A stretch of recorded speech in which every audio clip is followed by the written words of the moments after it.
What happens when a single father with barely enough money to fix his broken-down house catches the attention of a CEO worth millions? When Victoria Hale knocked on Daniel Carter's door that rainy November night, neither of them knew that three simple words, "I need help," would destroy her carefully planned engagement, divide her powerful family, and force them both to choose between the life everyone expected and the one no one saw coming.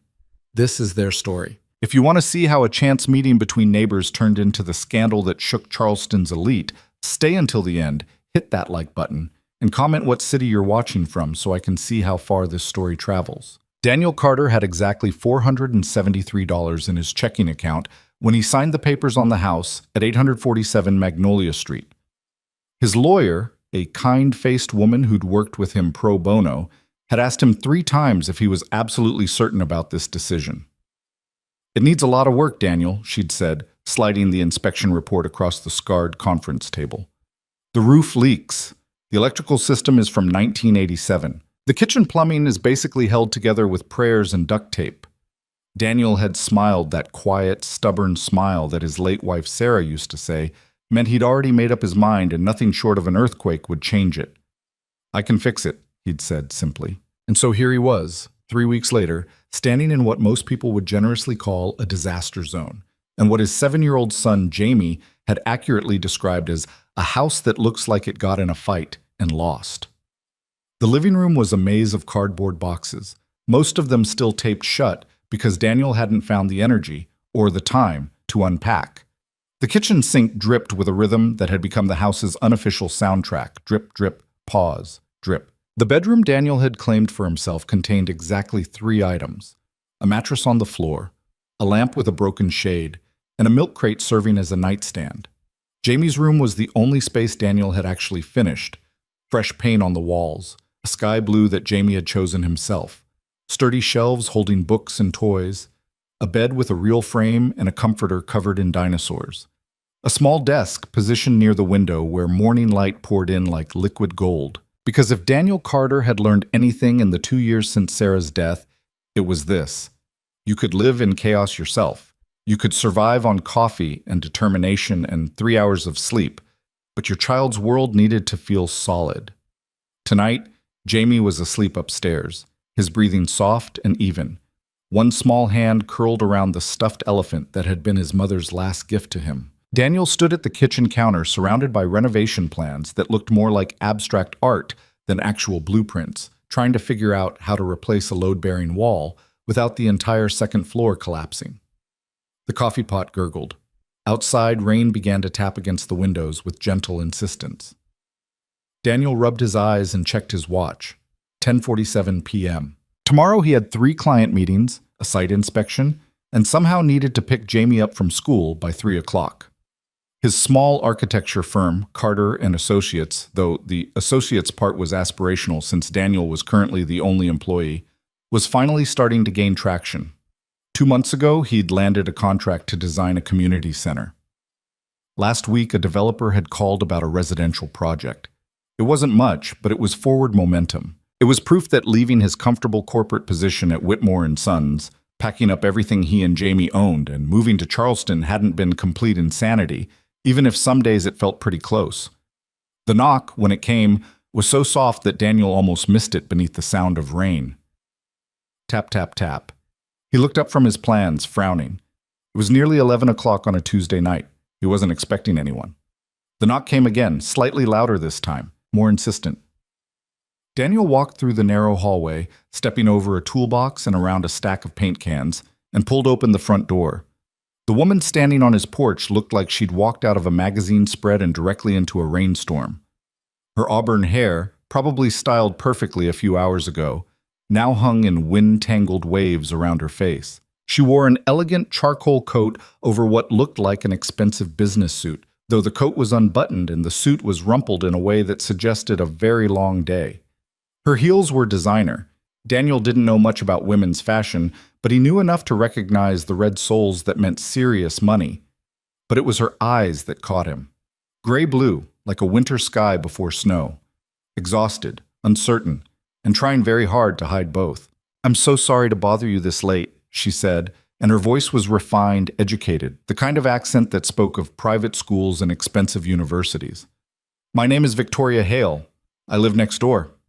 She gestured vaguely to her left, toward the large colonial-style house that Daniel had noticed when he'd moved in, the kind of place with actual landscaping and a 3-car garage and lights that came on automatically at dusk. "I think I left something here last week, a flashlight. I was helping the previous owner with some paperwork before they moved out, and I must have set it down somewhere." Daniel blinked. "Oh, I just bought the house 3 weeks ago. I haven't come across any flashlights, but honestly, I'm still unpacking most of my stuff, so—" "Of course," Victoria interrupted, already stepping back. "I'm sorry, I shouldn't have bothered you so late. It's just a flashlight. I can replace it. I wasn't thinking—" "Would you like to come in and look?" Daniel found himself asking. "I mean, the place is a mess, but if you know where you might have left it, you're welcome to check." Victoria hesitated, one hand already raised in polite refusal, but then something in her expression shifted. Her shoulders dropped slightly, as if she'd been holding them rigid for hours and finally allowed herself to relax. "Actually," she said quietly, "that would be helpful. Thank you." Daniel stepped aside, suddenly acutely aware of the disaster that was his entryway. "Sorry about the, everything. I'm still renovating, or planning to renovate, or thinking about planning to renovate. The process is ongoing." The smallest smile touched Victoria's lips as she stepped inside, carefully navigating around a box labeled "Kitchen, Fragile," in Jamie's careful 7-year-old handwriting. "How long have you lived here?" 3 weeks? Give or take a lifetime." That got a real smile, brief but genuine. "I remember that feeling. When I bought my house, I spent the first month convinced I'd made a terrible mistake." "And after the first month?" "I was certain I'd made a terrible mistake." Daniel laughed, surprised. "But you stayed." "I stayed." Victoria paused in the hallway, looking around with an expression that wasn't quite curiosity and wasn't quite nostalgia, something in between. The previous owners, the Hendersons, they were an elderly couple, sweet people. They'd lived here for 42 years. Mrs. Henderson used to bake cookies and bring them over whenever I was having a particularly bad day. She had this uncanny ability to know exactly when I needed chocolate chips and sympathy. "Sounds like a good neighbor." "The best." Victoria's smile faded slightly. "They moved to Florida to be closer to their daughter. I helped them with some of the paperwork, estate planning, legal documents, that sort of thing. She paused, seeming to reconsider whatever she was about to say. "I work in business management." Daniel nodded, not pressing. "Well, the flashlight. Where do you think you might have left it?" "Probably the kitchen. I was sitting at the table with Mrs. Henderson while we reviewed some documents, and I remember the power flickered." They made their way to the kitchen, which looked even worse in the harsh overhead light. The sink was still dripping. Renovation plans covered every available surface. A cold cup of coffee sat next to a calculator, and a very depressing spreadsheet titled Budget versus Reality. Victoria scanned the room with a practiced eye, then crouched down to check under the table. "Not here," she said, straightening up. "I'm sorry. I shouldn't have—" She stopped mid-sentence, her gaze landing on the spreadsheet. Even upside down, the numbers were clearly visible, and clearly not encouraging. "You're doing the renovations yourself?" she asked, not quite managing to keep the surprise out of her voice. Daniel felt his face warm. "Most of them, yeah. I'm an architect by trade, so I can handle the design work. And I know enough about construction to do a lot of the basic stuff myself. I've got a contractor friend who helps with the big projects. It's cheaper this way. Cheaper and significantly more time-consuming. Time I have. Money I don't." Victoria nodded slowly, still looking at the spreadsheet. Daniel had the uncomfortable feeling of being X-rayed, assessed, quietly judged by someone who understood numbers far better than he did. "You've got a lot of work ahead of you," she said finally. Daniel laughed, but it came out more tired than amused. "You're not the first person to tell me that. I'm sure I won't be the last." They stood there for a moment in the fluorescent kitchen light, two strangers connected by nothing more than property lines and a missing flashlight. Rain continued to drum against the windows. Somewhere upstairs, a pipe groaned softly. "I should let you get back to your evening," Victoria said, but she didn't move toward the door. Instead, she glanced around the kitchen again, and Daniel saw something flicker across her face. Not pity, exactly, but understanding. Recognition, maybe. The look of someone who knew what it felt like to take on something impossibly large and try to make it work through sheer stubborn will. "Can I ask you something?" Daniel said before he could stop himself. Victoria turned back to him, one eyebrow raised slightly. "Of course." "Why did you really come over here tonight?" The question hung in the air between them. For a long moment, Victoria didn't answer. She looked down at her expensive shoes, at the worn linoleum floor, at anywhere but Daniel's face. "The flashlight was real," she said finally. "I did leave it here. But you're right. I could have come by during the day. I could have sent a text or left a note. I didn't need to knock on a stranger's door at 11 o'clock at night." "So why did you?" Victoria met his eyes then, and something in her expression was so raw, so unguarded, that Daniel almost looked away. "Because my house is very quiet," she said softly, "and sometimes quiet feels like drowning." Daniel understood that. He understood it with the kind of bone-deep recognition that comes from living it. "Would you like some coffee?" he asked. "It's terrible coffee. I make it in a French press that I think might be older than me, but it's hot and it's caffeinated." Victoria should have said no, should have thanked him politely, walked back to her quiet house, and maintained the careful distance that neighbors in Charleston's nicer districts always kept. Instead, she said, "I would love some terrible coffee." Victoria Hale left Daniel Carter's house at 1:47 in the morning with no flashlight, 2 cups of terrible coffee warming her system, and the strange, unsettled feeling that something in her carefully controlled life had just shifted by a few crucial degrees. She walked across the wet grass separating their properties, her designer heels sinking slightly into the soft earth, and let herself into her own house. The contrast was immediate and stark. Where Daniel's home was chaos and unfinished potential, Victoria's was pristine, hardwood floors that gleamed even in the darkness. Furniture that had been selected by an interior designer whose rates started at $500 an hour. Art on the walls that was tasteful and expensive and completely impersonal. A kitchen with marble countertops that had never seen a single scratch. A wine fridge stocked with bottles she never drank. And cabinets organized with the kind of precision that suggested they were rarely used. It was beautiful. It was perfect. It was absolutely suffocating. Victoria dropped her coat over a chair, an act of rebellion so small it was almost laughable, and walked to the large windows overlooking her backyard. Rain still fell in steady sheets, turning the carefully manicured lawn into a watercolor painting of grays and blacks. She thought about Daniel Carter, about his renovation spreadsheets and his cold coffee and the way he'd smiled when she'd admitted that quiet felt like drowning, not with pity, but with understanding.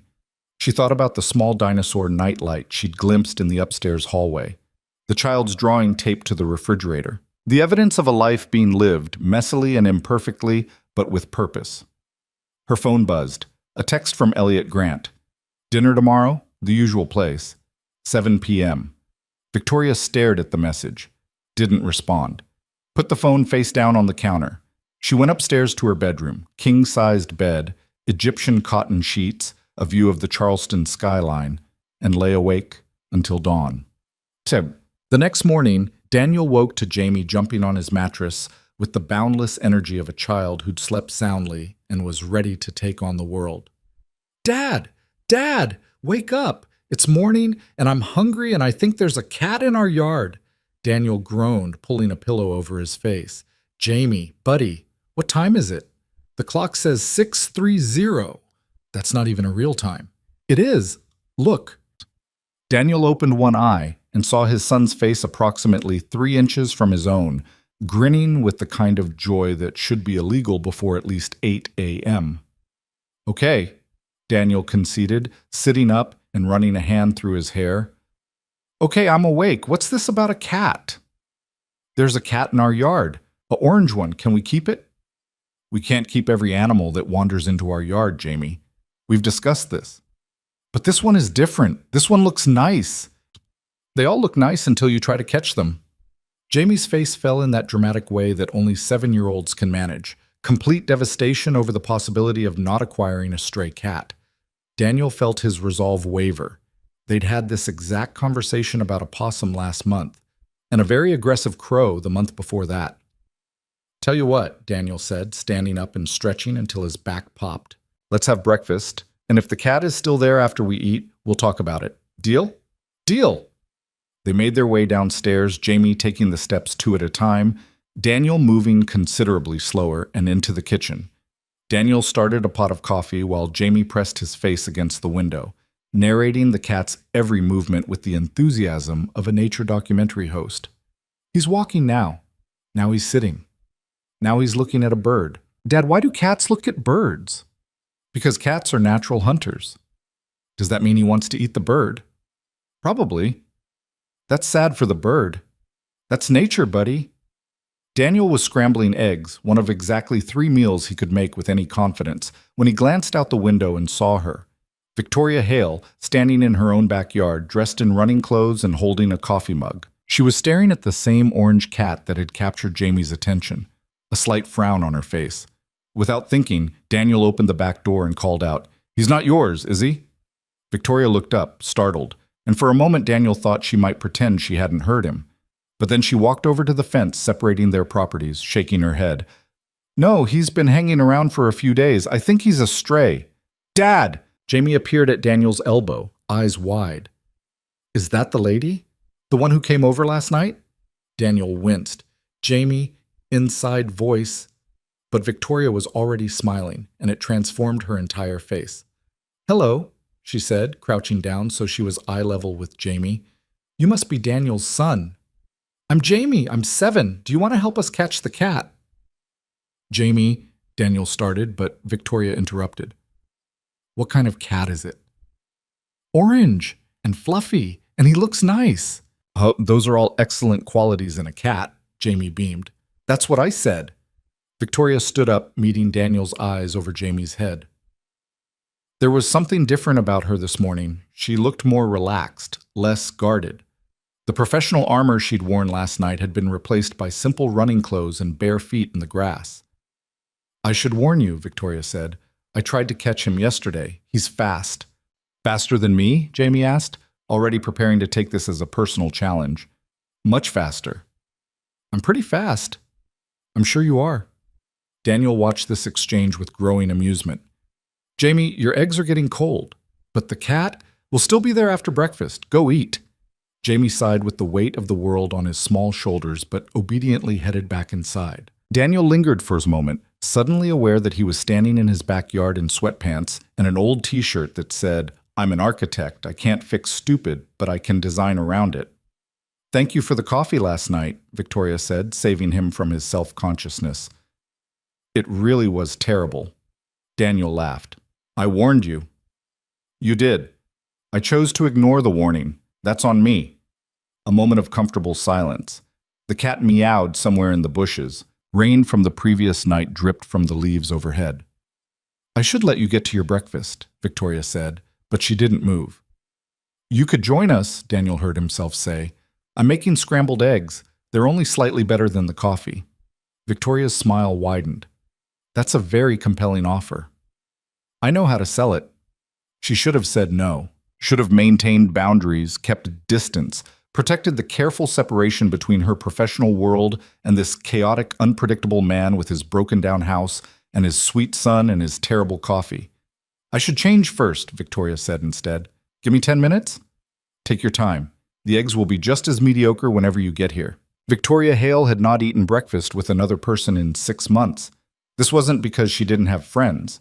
She had colleagues, professional contacts, people she met for carefully scheduled lunches where they discussed quarterly earnings and market strategies.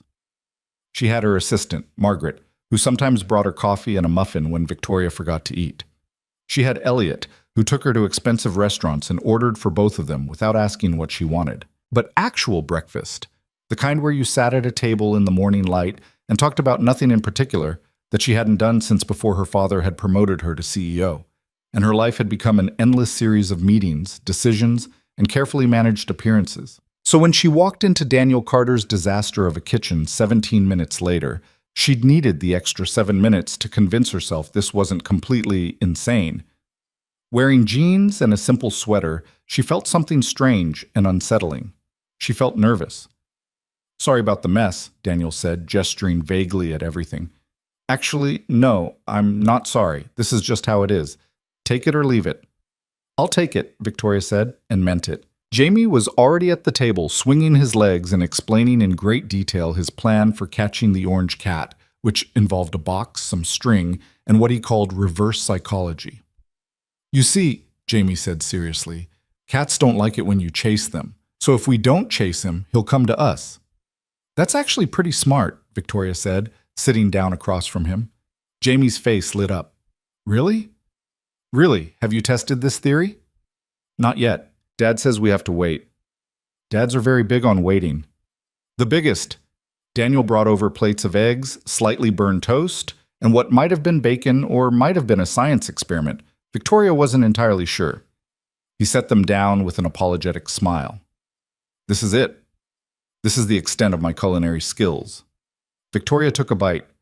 The eggs were oversalted and underseasoned simultaneously, which she would have thought impossible. The toast was definitely burned. The mysterious meat was, well, it was trying its best. It's perfect, she said, and somehow, in that moment, it was. They ate breakfast while Jamie talked about school. His best friend Marcus had moved away and he was sad about it.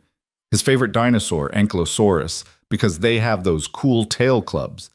And his theory that their house was probably haunted but in a friendly way. Daniel mostly listened, occasionally redirecting Jamie when he got too off topic, adding details where needed. Victoria watched the easy rhythm between father and son, the comfortable shorthand of people who only had each other and had learned to make that enough. What about you? Jamie asked suddenly, turning his full attention to Victoria. Do you have kids? Jamie, Daniel started, but Victoria waved him off. I don't, she said. It's just me. That must be lonely. The simple, devastating honesty of it hit Victoria like a physical blow. She felt her throat tighten. Sometimes, she admitted. Yes. You could hang out with us, Jamie offered with the casual generosity of childhood. We do fun stuff, sometimes. Jamie, I'm sure Ms. Hale has her own. Victoria, she interrupted. Please, just Victoria. Daniel met her eyes and something passed between them. Understanding, maybe, or recognition. The acknowledgement of two people who were both, in their own ways, rebuilding. Victoria has a very important job, Daniel said gently to Jamie. She's probably very busy. Not too busy for breakfast, Victoria said before she could stop herself. Jamie grinned. See, Dad? She's not too busy. After breakfast, Jamie went upstairs to get ready for school, leaving Daniel and Victoria alone in the kitchen. Daniel started clearing plates, and Victoria automatically stood to help. You don't have to. I want to. They worked in comfortable silence, Daniel washing and Victoria drying with a dish towel that had seen better days. Through the window, they could see the orange cat sunning itself on the fence. He seems nice, Daniel said, nodding toward the cat. Jamie or the cat? Both, actually. Victoria smiled. Jamie is wonderful. You're doing a great job with him. I'm trying. Some days I feel like I'm barely keeping my head above water. I think that's just called being a parent. Are you speaking from experience or observation? Observation, and maybe a little projection. Daniel turned off the water, drying his hands on his jeans. Can I ask you something? As long as I can reserve the right not to answer. Fair enough. He leaned against the counter, studying her with that same quiet intensity from last night. Last night you said you work in business management, but that's not quite the whole truth, is it? Victoria felt her defenses start to rise, automatic and well-practiced. But something about the way Daniel asked, curious, not accusatory, made her pause. What makes you say that? The way you looked at my budget spreadsheet. That wasn't casual interest. That was professional assessment. And your shoes last night had red soles, which I'm pretty sure means they cost more than my monthly mortgage payment. And you said you helped the Hendersons with estate planning and legal documents, which sounds more like executive work than general business management. You're observant. I'm an architect. I notice details. Victoria set down the dish towel, considering how much to reveal. The truth was, most people in Charleston knew who she was, or at least knew the Hale name. Her father's company, Hale Industries, had been a fixture in the Charleston business community for 40 years. Her own face had been in the business section of the Post and Courier when she'd been named CEO 2 years ago. But Daniel was new to the city, new enough that he might not know, might not care. "I'm the CEO of Hale Industries," she said finally. "We do manufacturing, primarily defense contracts and industrial equipment. About 3,000 employees. Revenue last year was just under 800 million. Daniel's eyebrows rose slightly. "Oh, yeah, that's significantly more than business management." "It's a business. I manage it. Technically accurate." A smile tugged at Daniel's mouth. "You downplayed it." "I didn't want to." Victoria paused, searching for the right words. "People treat you differently when they know. Everything becomes about the job, the money, the connections. I just wanted to be a neighbor looking for a flashlight." "For what it's worth," Daniel said quietly, "I like the neighbor looking for a flashlight. She made terrible coffee choices and stayed way too late on a work night." "That does sound like poor judgment." "The worst."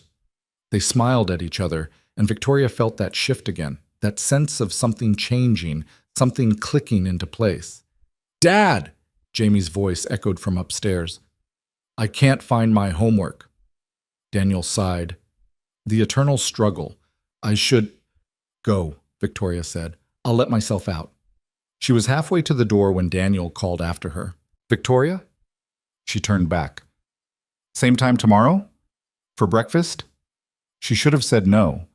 Should have been professional, maintained distance, protected herself from the complication of getting close to someone who lived in a different world, who had a child, who represented everything her careful, controlled life wasn't supposed to include. "I'll bring better coffee," she said instead. Daniel's smile could have lit the entire house. "Deal." The next 3 weeks developed a rhythm that felt both natural and completely unprecedented in Victoria's carefully structured life. She would go for her morning run, 5 miles through the historic district, the same route she'd been running for years. But now she'd time it so she'd finish just as Daniel was starting breakfast. She'd show up at his back door with expensive coffee from the French cafe downtown, and he'd pretend to be offended that she didn't trust his French press. "One day," he'd say, "you're going to admit my coffee isn't that bad." "One day," she'd counter, "you're going to admit that you're making it wrong on purpose just to mess with me." Can't prove anything.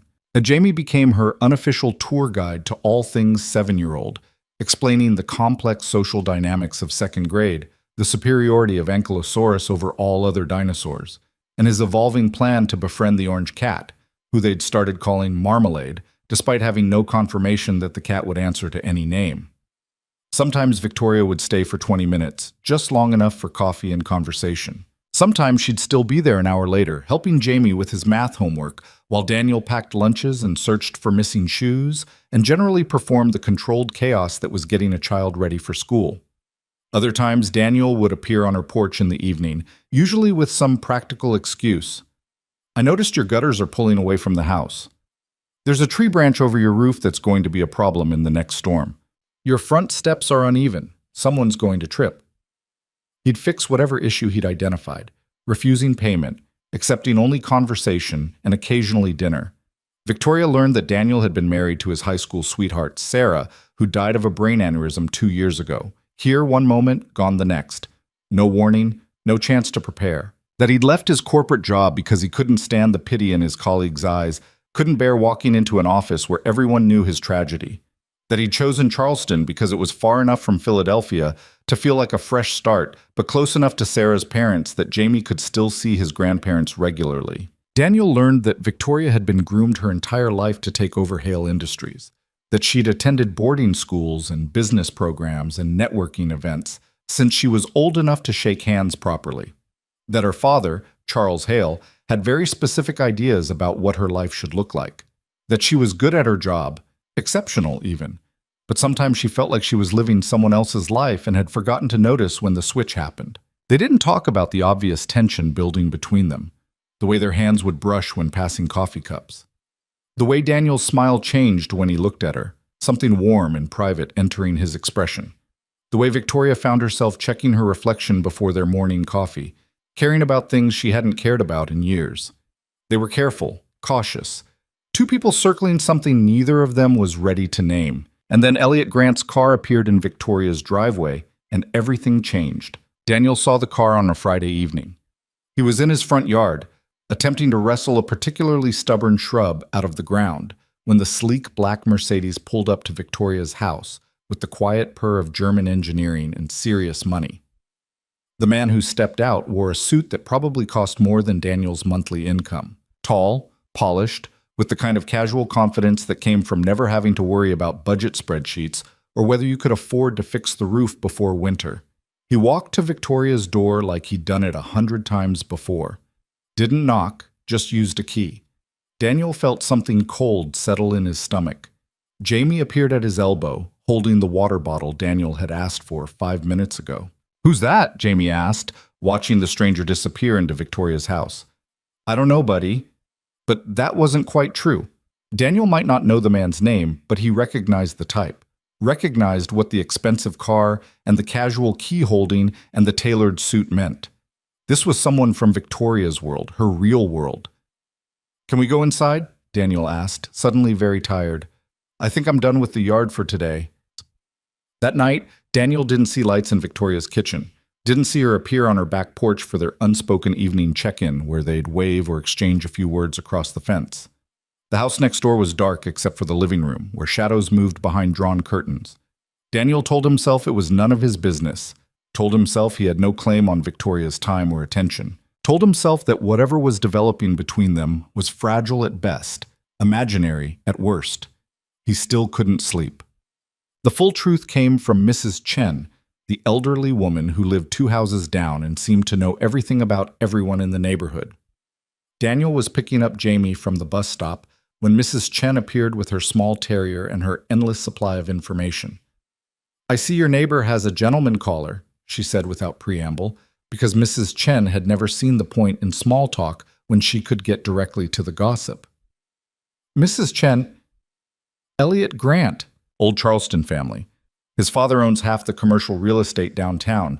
He and Victoria have been," she paused delicately, "associated for several months now." Daniel felt Jamie's hand slip into his. "Associated?" Her father introduced them. Charles Hale and Richard Grant go back 40 years, same club, same board memberships, same social circle. Everyone expected an engagement announcement last summer, but Victoria kept putting it off. Said she was too busy with the company. Mrs. Chen gave Daniel a knowing look. "But now Elliot's been coming around again 3 times this week." "That's great," Daniel said, trying to sound like he meant it. "I'm happy for her." "Are you?" "Mrs. Chen, that girl has been alone in that house for 2 years, working herself into the ground, trying to prove herself to a father who won't be satisfied until she's exactly the daughter he imagined instead of the person she actually is." Mrs. Chen's voice softened. "She needs someone who sees her, really sees her. I'm sure Mr. Grant, Elliot Grant, sees an asset, a merger, the perfect wife to complete his perfect life." Mrs. Chen looked at Daniel directly. "You see a person." Daniel didn't know what to say to that. Didn't know how to explain that he saw so much more than a person. He saw someone brilliant and lost and fighting and tired. Someone who made terrible coffee choices and stayed too late and laughed at Jamie's dinosaur jokes like they were the funniest thing she'd ever heard. He saw someone he was dangerously close to falling in love with. "Come on, Jamie," he said quietly. "Let's go home." That evening, Daniel was attempting to install new cabinet hardware in the kitchen when he heard the knock. Not the soft, uncertain knock from that first rainy night. This was firm, official. He opened the door to find Victoria standing there, and his heart sank. She looked like a different person. Her hair was perfectly styled. She wore a dress that probably cost more than his car, pearls that were definitely real, heels that brought her nearly to his height. Her makeup was flawless. She looked like the CEO of an $800 million company. She looked miserable. "I'm sorry," she said without preamble. "I should have told you about Elliot. I should have—" "You don't owe me an explanation." "Yes, I do." "Victoria, please, let me say this." She took a breath, her composed professional mask cracking slightly. "Elliot and I have been— my father has been— there's an expectation that we'll—" She stopped, frustrated. "I don't love him. I don't even particularly like him. But everyone in my life has made it very clear that he's the logical choice, the right choice. The choice that makes sense for the company, for the family, for every reason except the one that should actually matter. Daniel leaned against the door frame, something hard and protective closing around his heart. So why are you here? Because I'd rather have terrible coffee with you than champagne with him. The words hung in the air between them, raw and honest and terrifying. Your father knows about me? Daniel asked. No, not yet, but he will. People talk. Charleston is a small city when you're part of certain circles. And what will he say? Victoria's laugh was bitter. He'll say you're not suitable, that you're a single father with a struggling business and a house that's falling apart. He'll say I'm being foolish, throwing away a perfect match for a complication. Is that what I am? A complication? No. Victoria's voice was fierce. You're the first thing I've wanted for myself in 10 years. Daniel's breath caught. He looked at this woman, this brilliant, powerful, impossibly complicated woman, standing on his porch in her expensive dress and real pearls, choosing honesty over comfort. Come inside, he said quietly. Jamie's asleep? Yeah. Victoria stepped into the house, and this time she didn't comment on the mess or the ongoing renovations. She walked straight to the kitchen and sank into one of the mismatched chairs, dropping her head into her hands. Daniel sat across from her. Waited. I told Elliot tonight that I needed space, Victoria said finally. That I wasn't ready to make any decisions about our future. He said he'd wait. That he understood. She looked up, and her eyes were bright with unshed tears. He was so patient, so understanding, so absolutely convinced that eventually I'll realize he's right and come around. Will you? 2 months ago I might have.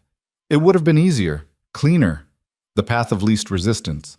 Victoria met Daniel's eyes, but then some idiot architect moved in next door with his sweet kid and his terrible coffee and started fixing things around my house without being asked. And suddenly the path of least resistance started feeling like giving up. Victoria, I know this is complicated. I know I come with family drama and corporate politics and more baggage than any sane person should have to deal with.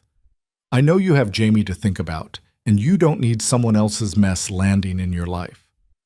You're not a mess. I'm standing in your kitchen at 9 p.m. on a Friday night, crying about my father's expectations while wearing a dress that costs more than your monthly mortgage. I'm absolutely a mess. Daniel couldn't help it. He laughed, and after a moment, Victoria laughed too, wet and shaky, but real. For what it's worth, Daniel said, I think your father is wrong. You're not throwing away a perfect match. You're refusing to settle for something that looks right on paper but feels wrong in every way that matters. You barely know me. I know enough. I know you bring expensive coffee to breakfast because you care more about other people enjoying things than about being right. I know you listen to Jamie's dinosaur facts like they're the most important thing you've heard all day. I know you run 5 miles every morning and never complain, but you hate running. You just like the feeling of finishing. He paused. I know that when you smile, really smile, it's like watching someone remember they're allowed to be happy. Victoria was crying now, actual tears running down her carefully made-up face. I haven't been happy in so long, she whispered. I didn't even realize it until you asked what I wanted, and I couldn't remember the last time anyone had asked me that. Daniel stood up, walked around the table, and held out his hand. Victoria looked at it for a long moment, this simple offering, this uncomplicated gesture, and then she took it. He pulled her up, and she came to him, and they stood in his cluttered kitchen holding each other while the refrigerator hummed and pipes groaned and somewhere outside a dog barked. This is going to be hard, Victoria said against his shoulder. I know. My father is going to hate it. Probably. People are going to talk. Let them. Victoria pulled back slightly, looking up at him. You're very calm about this. I'm terrified, Daniel admitted. You're brilliant and powerful and way out of my league. Your ex-boyfriend/family, approved, suitor probably has a yacht. I have a house held together with determination and duct tape. I don't want a yacht. What do you want? This, Victoria said simply. Terrible coffee and honest conversations and someone who sees me as a person instead of an asset or a disappointment or a legacy to manage. I can do that, Daniel said. I'm actually pretty good at it. Yeah? Yeah. They stood there in the kitchen light, two people who shouldn't work on paper, who made no sense by any logical measure, who were absolutely terrified and completely sure at the same time. I should go, Victoria said, but she didn't move. Probably. Elliot is waiting for an answer. What are you going to tell him? Victoria was quiet for a long moment, and Daniel forced himself not to push, not to influence, to let her make this choice herself. The truth, she said finally, that I'm in love with my neighbor. And if that makes me foolish or reckless or every other thing my father will call me, then I guess I'm okay with that. Daniel's heart was hammering so hard he was sure Victoria could feel it. You're in love with your neighbor? Completely. Terrifyingly. Yes. She smiled, and it was that real smile, the one that transformed her entire face. Is that okay? That's more than okay. Daniel cupped her face in his hands, thumbs wiping away the last of her tears. That's everything. When he kissed her, it was soft and careful and full of promise. When she kissed him back, it was certain. Outside, the world kept turning. Elliot Grant waited for an answer. Charles Hale remained ignorant of the shift in his carefully laid plans. Jamie slept peacefully upstairs, unaware that his father's life was changing in the best possible way. But in that moment, in that cluttered kitchen, with its dripping faucet and unfinished renovations, Daniel Carter and Victoria Hale made a choice. Not the logical choice, not the easy choice, not the choice that anyone expected. The right choice. The storm, when it came, would be fierce, but that was a problem for tomorrow. Tonight they had this: hands held across a kitchen table, coffee growing cold, and the beginning of something neither of them had planned, but both of them needed. A life built not by expectation, but by choice. And that was enough. The morning after Victoria Hale walked out of Daniel Carter's kitchen with her lipstick smudged and her heart irrevocably committed, she sat in her corner office on the 42nd floor of the Hale Industries building and stared at her phone. Elliot had called 3 times, her father twice. Her assistant Margaret had already knocked once to ask if everything was all right, because Victoria never came in late, and she'd arrived today a full hour past her usual time, with her hair still damp from the shower and her makeup hastily applied. I'm fine, Victoria had said, which was both completely true and an absolute lie. She was terrified. She was exhilarated. She felt like she'd jumped off a cliff and discovered halfway down that she could fly. The intercom buzzed. Ms. Hale? Your father is on line 1. Victoria closed her eyes. Of course he was. She picked up the phone. Hi, Dad. Victoria. Charles Hale's voice was measured, controlled, the same tone he used in board meetings when he was about to dismantle someone's proposal piece by piece. Elliot called me this morning. He seems to be under the impression that you need space. I do. From what exactly? The man has been nothing but patient. He understands your work commitments. He's from a good family. He has his own career success. What more could you possibly want? Victoria looked out at the Charleston skyline, at the church steeples and harbor and historic buildings that had stood for centuries. She thought about Daniel's kitchen with its dripping faucet and mismatched chairs, about Jamie's dinosaur facts and Marmalade the cat and coffee that tasted like it had been filtered through an old sock. I want to be happy, she said quietly. There was a long pause. You are happy. You have everything you need. Having everything I need and being happy aren't the same thing. Victoria. Her father's voice sharpened. You're not a child anymore. Life isn't about chasing some romantic notion of happiness. It's about making smart decisions, building something lasting, choosing a partner who complements your goals. Elliot doesn't complement my goals. He tolerates them. There's a difference. Then what does complement your goals? What exactly are you looking for? Victoria thought about how to answer that, how to explain to her father that she wasn't looking for someone who fit into her life. She was looking for someone who made her want to build a different life entirely. I don't know yet, she said, but I know it's not Elliot. I see. Charles's voice went flat, dangerous. And does this sudden clarity have anything to do with your new neighbor? Victoria's stomach dropped. How did you? Charleston is a small city, Victoria. People talk. Mrs. Chen mentioned to Eleanor Whitmore that you've been having breakfast with some single father who just moved into the Henderson house. Eleanor mentioned it to Patricia Grant at their book club. Patricia mentioned it to Richard, who mentioned it to me. So let me ask you directly. Are you involved with this man? The lie would have been easy. She could have laughed it off, claimed they were just friendly neighbors, bought herself time to figure out how to navigate this impossible situation. But Victoria had spent 32 years being the daughter Charles Hale wanted instead of the person she actually was. And she was done. "Yes," she said, "I am." The silence on the other end of the line stretched so long Victoria thought her father might have hung up. "I want to meet him," Charles said finally. "Dad, if you're serious about this, if you're willing to throw away a perfectly good match with Elliot for some stranger who just moved to town, then I want to meet him. Tonight, 6 o'clock, your house." "That's not 6 o'clock, Victoria. If he matters to you, he'll be there." The line went dead. Victoria sat in her office, holding the phone, feeling the weight of what she'd just set in motion settling over her like a physical thing. Then she called Daniel. Daniel was in the middle of a client presentation when his phone vibrated with Victoria's call. He ignored it the first time. The second time it rang, barely 2 minutes later, he excused himself and stepped into the hallway. "Hey, is everything? My father wants to meet you." Victoria's voice was tight, strained. "Tonight, 6 p.m., my house." Daniel leaned against the wall. "That was fast." "Charleston is a small city. People talk." "What did you tell him?" "The truth." A pause. "Was that wrong?" "No," Daniel said, even as his mind raced through everything this meant. "No, the truth is good.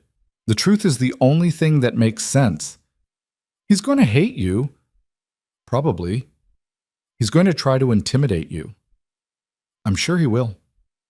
"Daniel," Victoria's voice cracked slightly, "I'm asking you to walk into a room with one of the most powerful men in Charleston and defend why you're dating his daughter. That's not fair to you."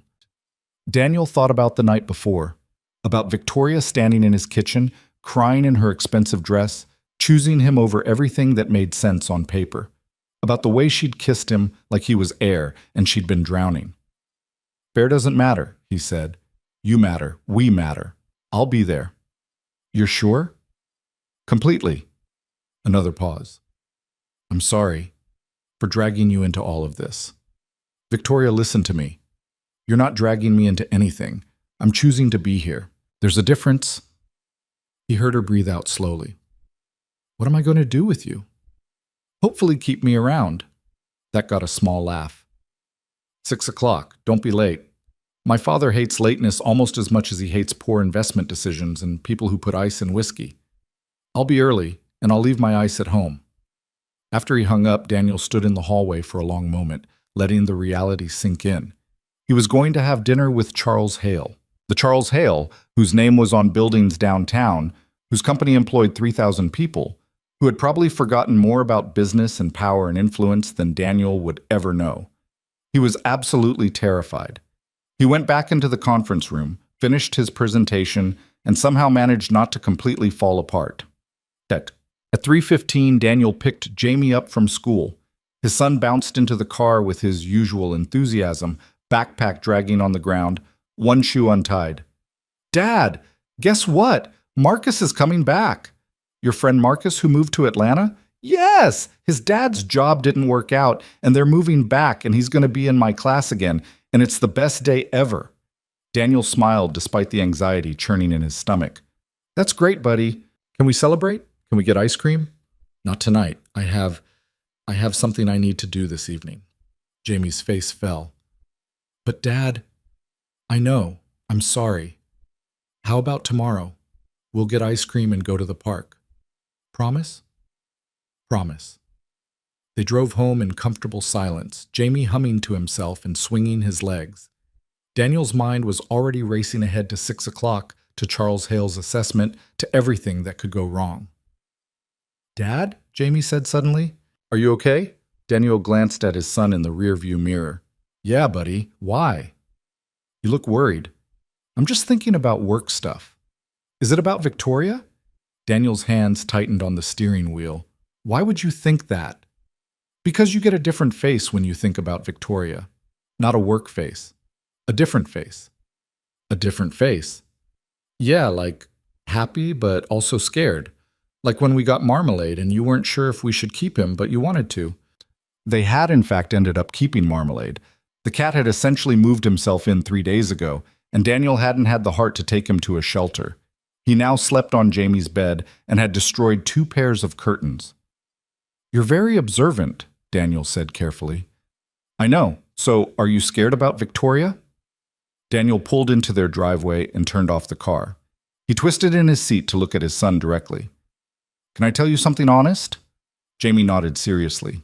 "I really like Victoria. A lot.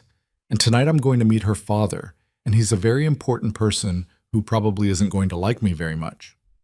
"Why wouldn't he like you?" "Because I'm not the kind of person he imagined for his daughter." Jamie frowned, considering this. "But you're nice, and you fix things, and you make Victoria smile." "Sometimes that's not enough for people." "That's stupid." "Jamie, it is. If someone makes you happy, that should be enough." "That's what you told me when Marcus moved away. You said we should be happy for him because his dad got a good job and they were going to be happy in Atlanta. You said happy is what matters most." Daniel felt something tight in his chest loosen slightly. "You're right. I did say that. So if Victoria makes you happy, her dad should be happy too." "That's how it should work, yeah." "Then you should just tell him that."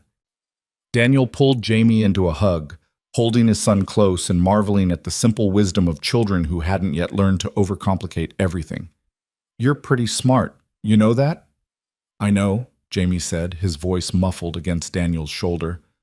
"Mom used to say I got it from you." Daniel's breath caught. Jamie rarely mentioned Sarah anymore. Not because he'd forgotten her, but because the memories were tender, precious things he kept close. "Your mom was pretty smart too," Daniel said quietly. "The smartest." Jamie pulled back. "She would have liked Victoria." "Yeah?" "Yeah. Victoria listens like Mom did. Like she really cares about what you're saying, even if it's just dinosaur facts." Daniel's eyes burned. "I think Mom would have liked her too."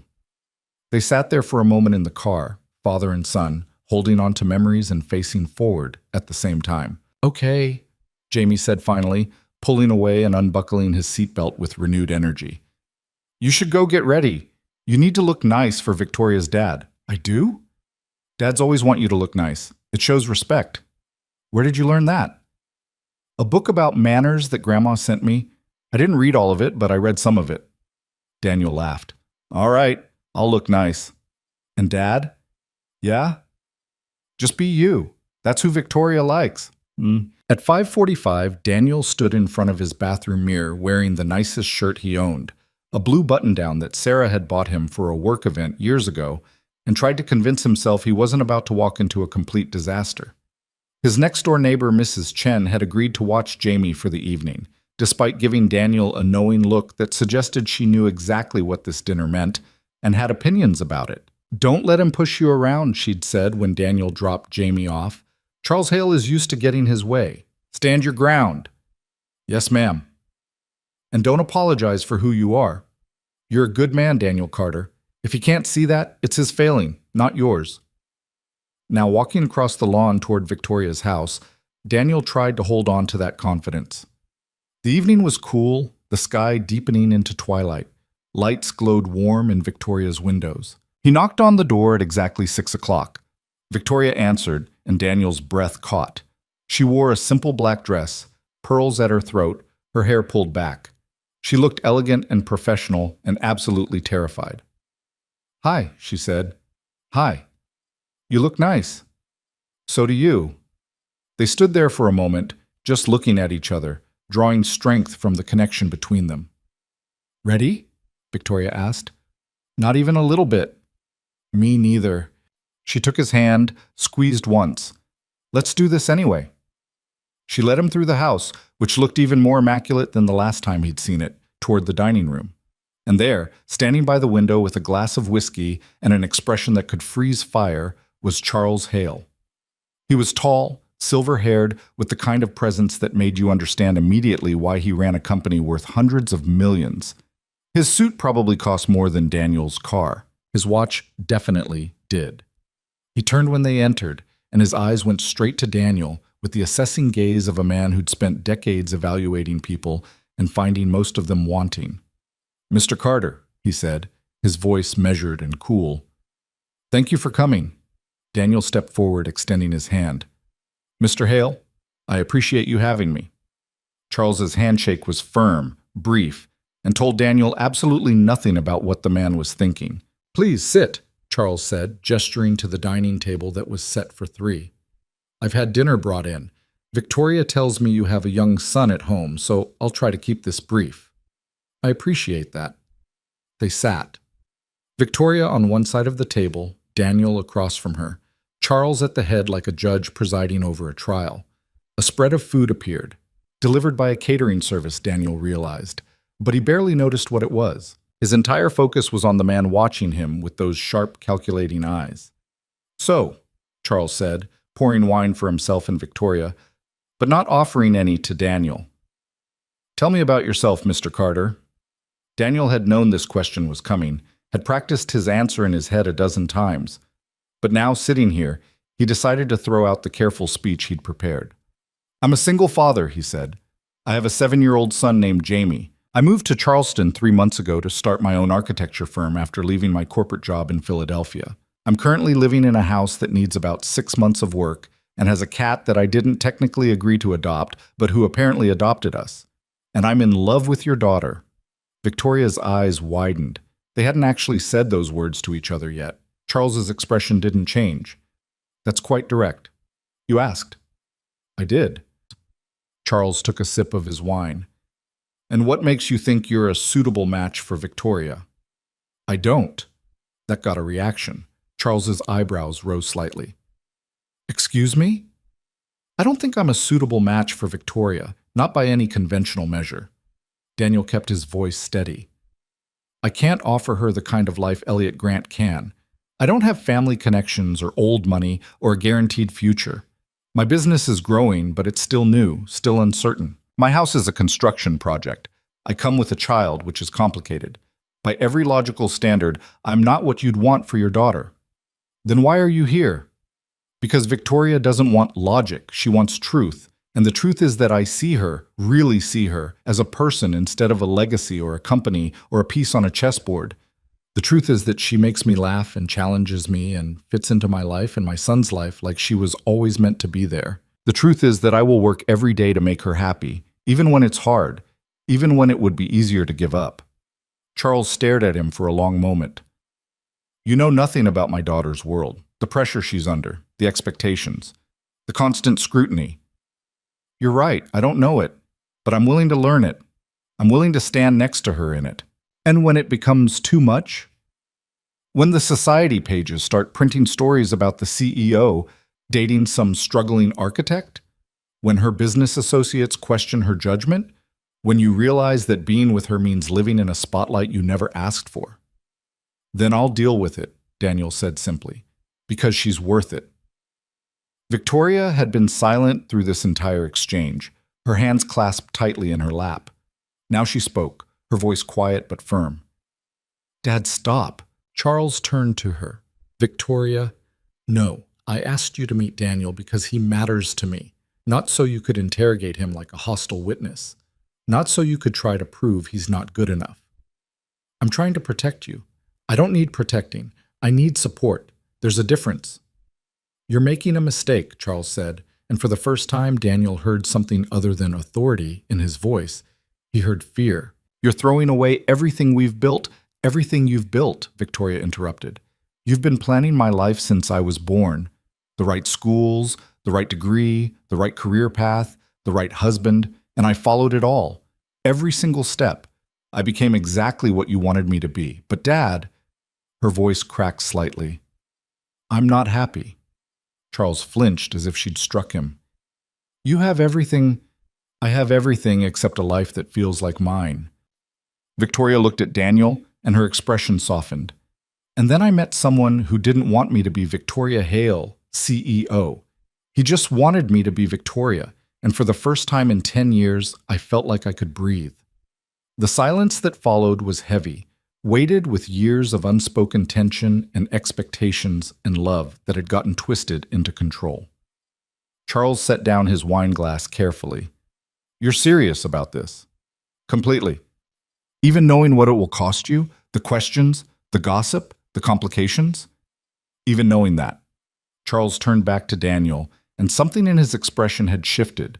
Not acceptance exactly, but a grudging acknowledgement. "What are your intentions with my daughter, Mr. Carter?" It was such an old-fashioned question that Daniel almost smiled. But he could see the genuine concern behind it, the father's worry beneath the businessman's armor. "I intend to build a life with her," Daniel said. "If she'll have me. I intend to support her career, be a partner she can rely on, and do everything I can to make sure she never regrets choosing me. I intend to introduce her to my son as someone who matters, someone who's going to be part of our family. And I intend to love her, honestly and completely, for as long as she'll let me." Charles studied him for a long moment. Then he picked up his whiskey, finished it in one swallow, and stood up. "I don't approve of this," he said bluntly. "I think you're both making a mistake. I think you're underestimating how difficult this will be. And I think, Victoria, that you're letting emotion override judgment." Victoria started to respond, but Charles held up a hand. "However," he looked at Daniel, "I've built a career on assessing people. And you, Mr. Carter, are either completely sincere or the best liar I've ever met. For Victoria's sake, I hope it's the former." "It is," Daniel said quietly. "I promise you that." "We'll see." Charles picked up his coat. "I'm going to leave you both to finish dinner. Victoria, I'll expect you at the board meeting on Friday. We have the defense contract to finalize." "I'll be there." Charles paused at the door, looking back at his daughter. "I want you to be happy. I hope you know that. I may have a terrible way of showing it, but everything I've done has been because I wanted to give you the best life possible." "I know, Dad," Victoria said softly. "But the best life isn't the one you planned for me. It's the one I choose for myself." Charles's jaw tightened. Then he nodded once and left. The front door closed. A car engine started outside. Silence settled over the dining room. Daniel and Victoria sat across from each other, both slightly shell-shocked, neither quite believing what had just happened. "That went," Daniel started. "Terribly?" Victoria finished. "I was going to say better than I expected, but terribly also works." Victoria laughed, a slightly hysterical edge to it. "He didn't throw you out. That's something."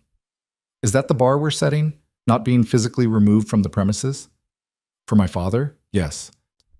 Daniel stood up and walked around the table, pulling Victoria to her feet and into his arms. She came willingly, burying her face against his shoulder. "You said you loved me," she said, her voice muffled. "I did." "In front of my father." Seemed like the right moment. That was either incredibly brave or incredibly stupid. Could be both. Victoria pulled back to look at him. "I love you too, in case that wasn't clear." It was fairly clear, but I don't mind hearing it again. "I love you, Daniel Carter.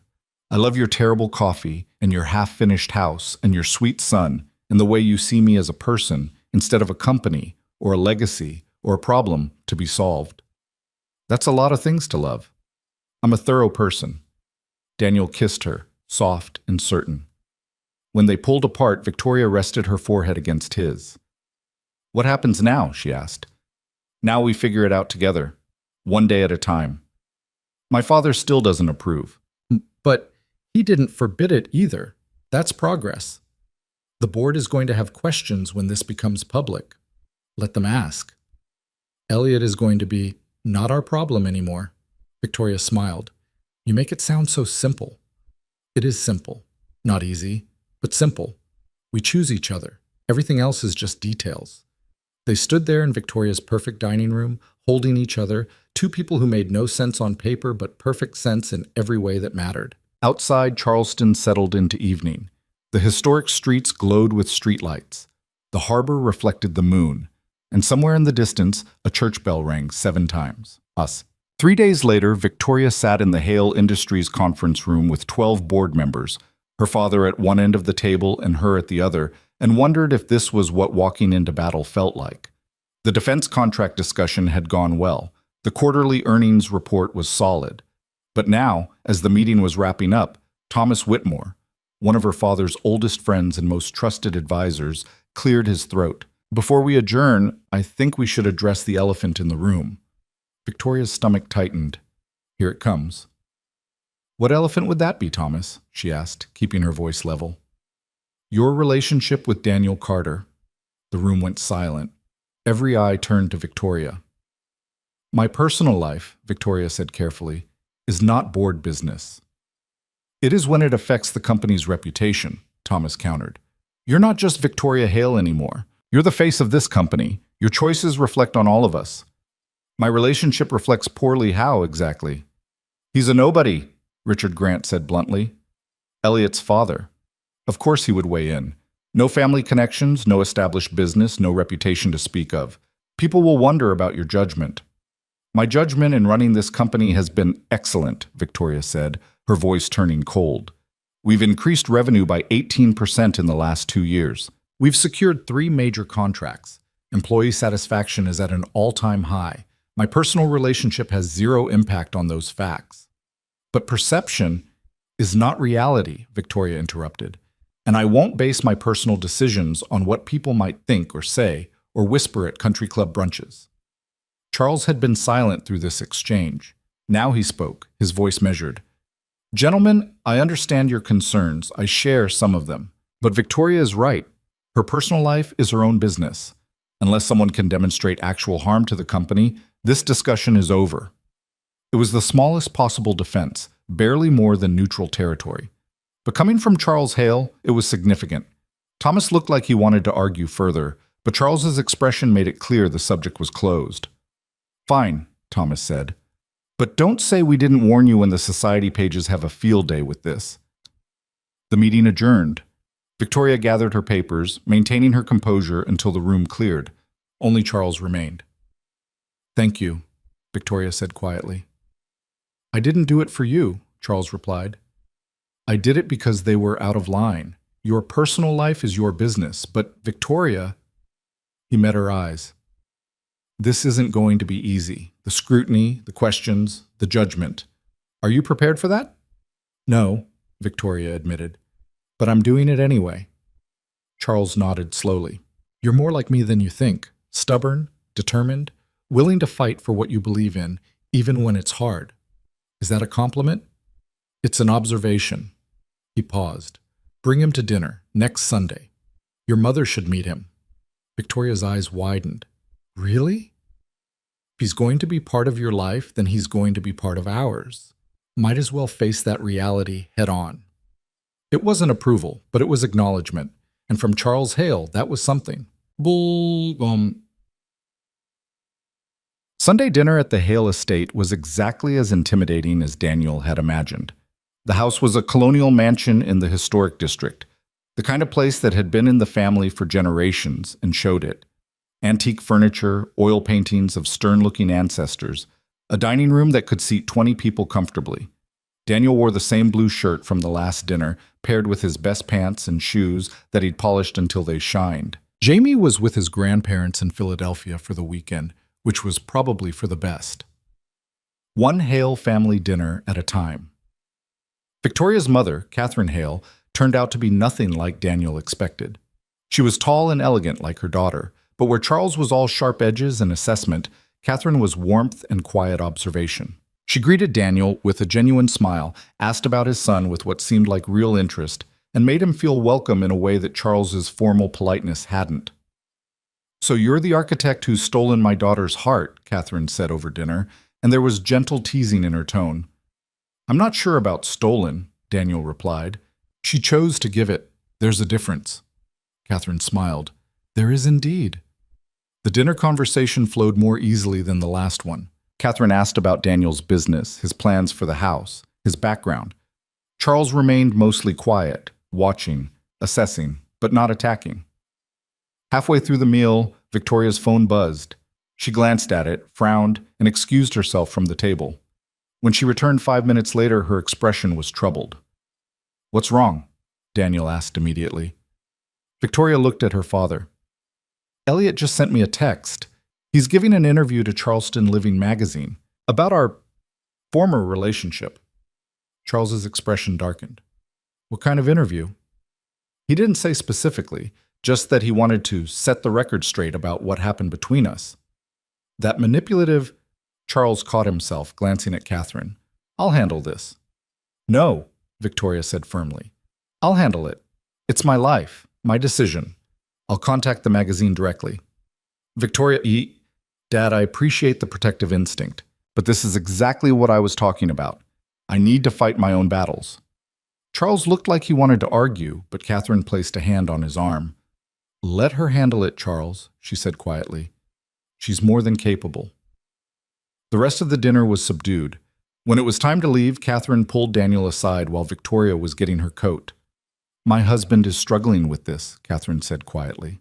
Not because he doesn't like you, though he'd never admit it if he did, but because his entire life has been about control, planning, making sure everything goes according to design, and you represent chaos, the unknown, something he can't plan for or manage. I understand that. Do you? Catherine studied him. Because it's going to get harder before it gets easier. Charles will test you. Society will judge you. And there will be moments when you question whether this is worth it. It is, Daniel said simply. She is. Catherine smiled. Good. Because my daughter has spent her entire life trying to be what everyone else wanted. It's about time she chose something for herself. She paused. Take care of her, Daniel. Not because she needs protecting, she doesn't, but because she deserves someone who sees her value beyond her last name and her company. I will, Daniel promised. I swear I will. The Charleston Living article came out 3 days later. Daniel was at a construction site when Victoria called, her voice tight with barely controlled fury. Have you seen it? No. What? Elliot gave them a full interview. He's painting himself as the patient, devoted boyfriend who was blindsided when I suddenly started dating some nobody who moved in next door. He's implying that I'm having some kind of crisis, that I'm not thinking clearly, that he's waiting for me to come to my senses. Daniel felt anger surge through him, hot and protective. That's manipulative, condescending, infuriating. Yes. Victoria took a breath. I'm calling the magazine. I'm giving them a statement. What are you going to say? The truth. That I ended things with Elliot because we weren't right for each other. That I'm in a relationship with you because you make me happy. That my personal life is no one's business but my own. Victoria, are you sure? Once you go public, I'm sure. Her voice was steady now, certain. I'm done hiding. I'm done letting other people control the narrative. If Elliot wants to make this public, then fine. We'll be public, on our terms. That evening, Charleston Living posted Victoria's statement on their website. It was clear, direct, and uncompromising. I have tremendous respect for Elliot Grant, but our relationship ended because we wanted different things. I'm currently in a relationship with Daniel Carter, an architect and single father who makes me happier than I've been in years. My personal life is exactly that, personal, and I won't be commenting further on it. I hope the people of Charleston will respect that privacy. The response was immediate and divided. Some people, particularly in the business community, were supportive. Others were critical, questioning Victoria's judgment, speculating about her stability, predicting disaster. The society pages had a field day, just as Thomas Whitmore had predicted, but through it all, Victoria and Daniel stood together. When reporters showed up at Daniel's house, he politely declined to comment and went back to work. When photographers tried to catch pictures of them together, they ignored the cameras and kept living their lives. And slowly, gradually, the fervor began to die down, because Charleston, for all its interest in gossip and scandal, eventually moved on to the next story. 2 weeks after the article, Daniel and Victoria took Jamie to the park. It was a sunny Saturday, warm enough that they'd brought a picnic lunch and planned to spend the afternoon watching Jamie play. They sat on a bench, Victoria's head resting on Daniel's shoulder, watching Jamie navigate the climbing structure with single-minded determination. He's gonna fall, Daniel said, not really worried. He's fine, Victoria replied. How can you tell? Because he has that look. The same look you get when you're working on a difficult design, total focus. Daniel smiled. You've been paying attention. I pay attention to everything about you two. Jamie successfully completed his climb and waved triumphantly from the top. They waved back. So, Victoria said casually, I've been thinking. Dangerous. Very. She sat up, turning to face him. My lease on the house is up in 3 months. Okay. And your renovations are going to take at least another 6 months, probably longer. That's an accurate assessment, yes. So I was thinking maybe I could help with the renovations. Not financially, she added quickly, seeing his expression. But with time, labor, actually doing the work. I'm not completely useless with tools. Daniel stared at her. You want to help renovate my house? Our house, Victoria corrected softly. If you'll have me. Not moving in right away, she clarified. That's too fast, especially with Jamie to consider. But being part of it, building it together, making it ours. Daniel felt something expand in his chest, warm and certain. You're serious? Completely. You, Victoria Hale, CEO of an $800 million company, want to spend your free time helping me install drywall and paint walls and fix plumbing. When you say it like that, it sounds ridiculous. It is ridiculous. Daniel cupped her face in his hands. It's also the best thing anyone's ever offered me. Victoria's smile could have lit the entire park. Is that a yes? That's a yes to all of it, to building this together, to making it ours, to whatever comes next. They kissed while Jamie made exaggerated gagging noises from the top of the climbing structure, and Daniel thought about how his life had changed in 3 months. He'd moved to Charleston looking for a fresh start. What he'd found was something infinitely better. A partner. A future. A life built not by expectation or plan, but by choice and chance and the quiet courage of 2 people who decided to build something new together.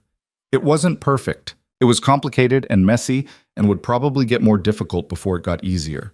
But it was theirs. And that was enough. The first time Victoria Hale showed up at Daniel's house wearing work boots, old jeans, and a t-shirt that said, Hale Industries 5K Run 2023, Daniel had to stop himself from laughing. What? She asked, hands on her hips, defensive. Nothing. You just look. Don't say cute. I'm here to work. I was going to say determined. Oh. Victoria relaxed slightly. Good, because I am. What are we doing today? It was a Saturday morning in late October, 3 weeks after their conversation in the park. Jamie was at a birthday party for Marcus, giving them a rare few hours alone.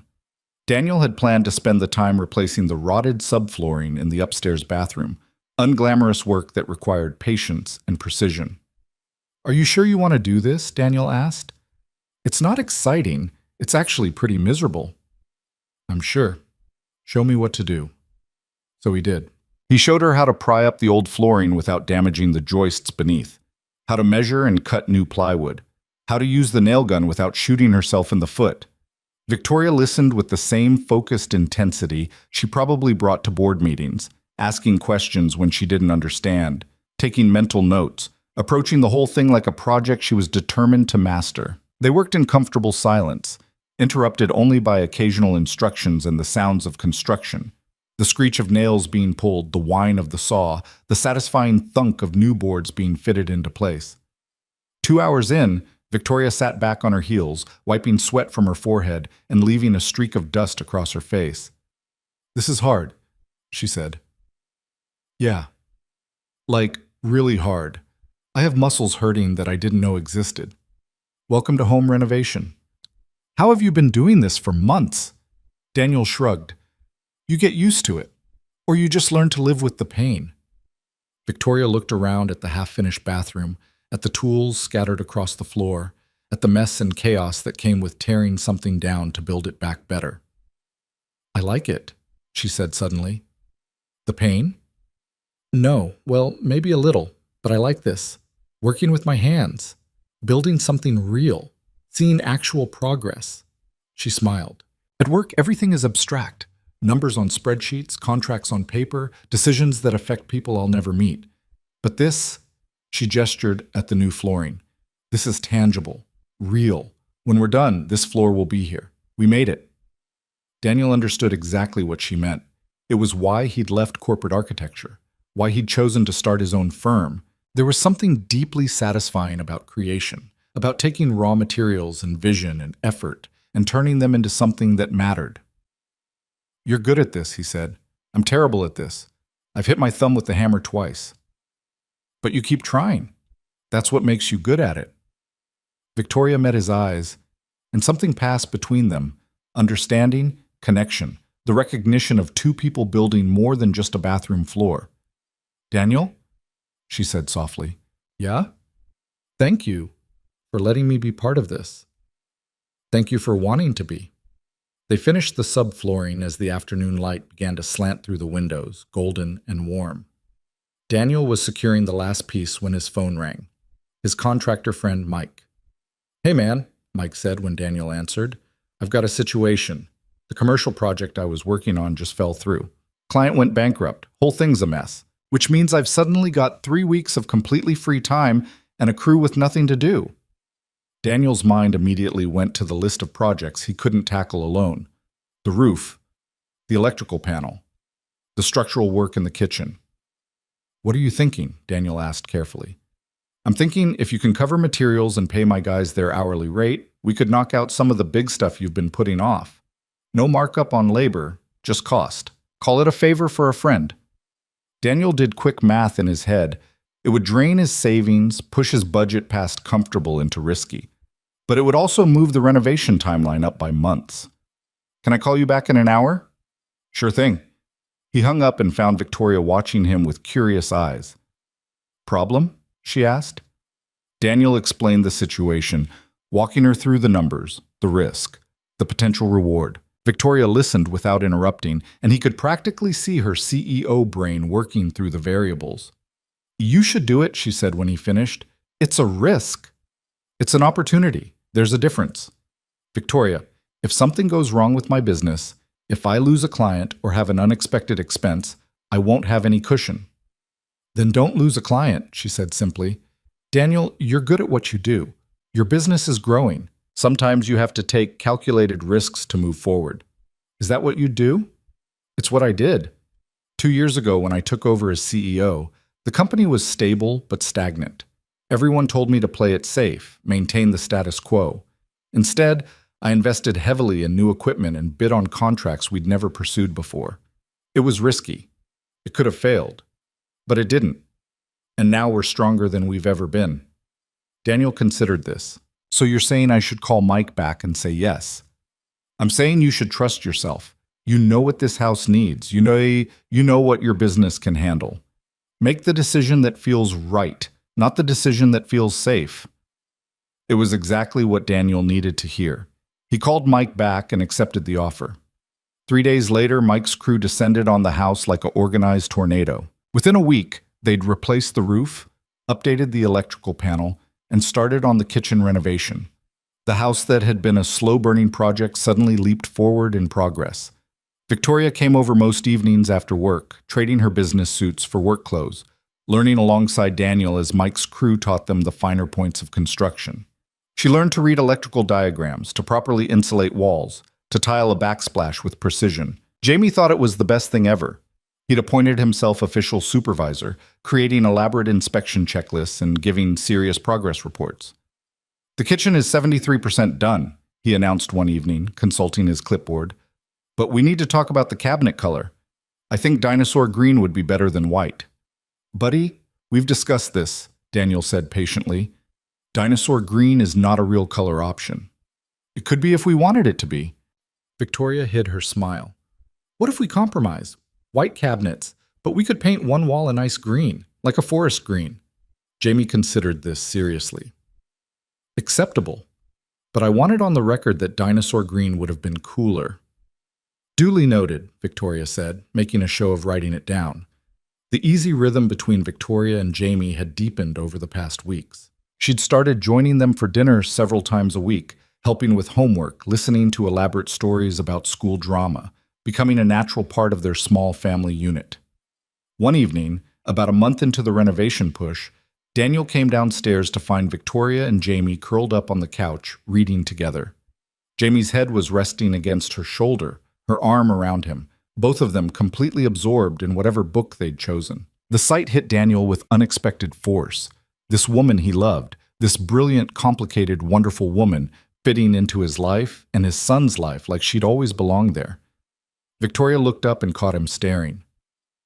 "What?" "Nothing," Daniel said, his voice rougher than intended. "Just Nothing. But it wasn't nothing. It was everything. Later that night, after Jamie was in bed and Victoria was preparing to head home, Daniel caught her hand. "Stay," he said. Victoria turned back to him, understanding exactly what he was asking. They'd been careful, taking things slowly, mindful of Jamie and the newness of their relationship and the scrutiny they were under. "Daniel, I know we said we'd wait. I know we're being cautious. But Victoria, you're here every evening anyway. Jamie asks when you're coming over if you're not here. You have a drawer in my dresser and a toothbrush in the bathroom. At what point do we stop pretending you don't already live here?" Victoria bit her lip, and he could see her working through the implications. "People will talk." "People are already talking. Your renovation isn't finished. There's still dust everywhere and half the house doesn't have proper flooring." "I know. And I'd have to tell my father. He'll have opinions." "I'm sure he will." "And Jamie, we'd need to talk to him first, make sure he's okay with it." "Agreed." Victoria looked around at the half-finished house, at the chaos and potential and promise of it all. "This is crazy. Completely. I haven't lived with anyone since college. I haven't lived with anyone since Sarah." They stood there in the cluttered living room, both of them terrified and certain at the same time. "Ask me again tomorrow," Victoria said finally. "After we've both slept on it, after you've talked to Jamie.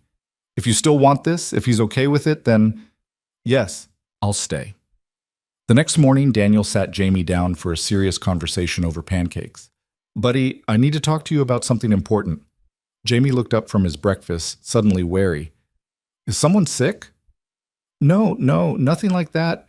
It's about Victoria." Jamie relaxed. "Oh, I like Victoria." "I know you do, and she really likes you too. But I need to ask you something, and I need you to be totally honest with me, okay? No saying what you think I want to hear. The truth, okay? How would you feel if Victoria moved in with us? Like, lived here all the time instead of just visiting?" Jamie was quiet for a long moment, processing this.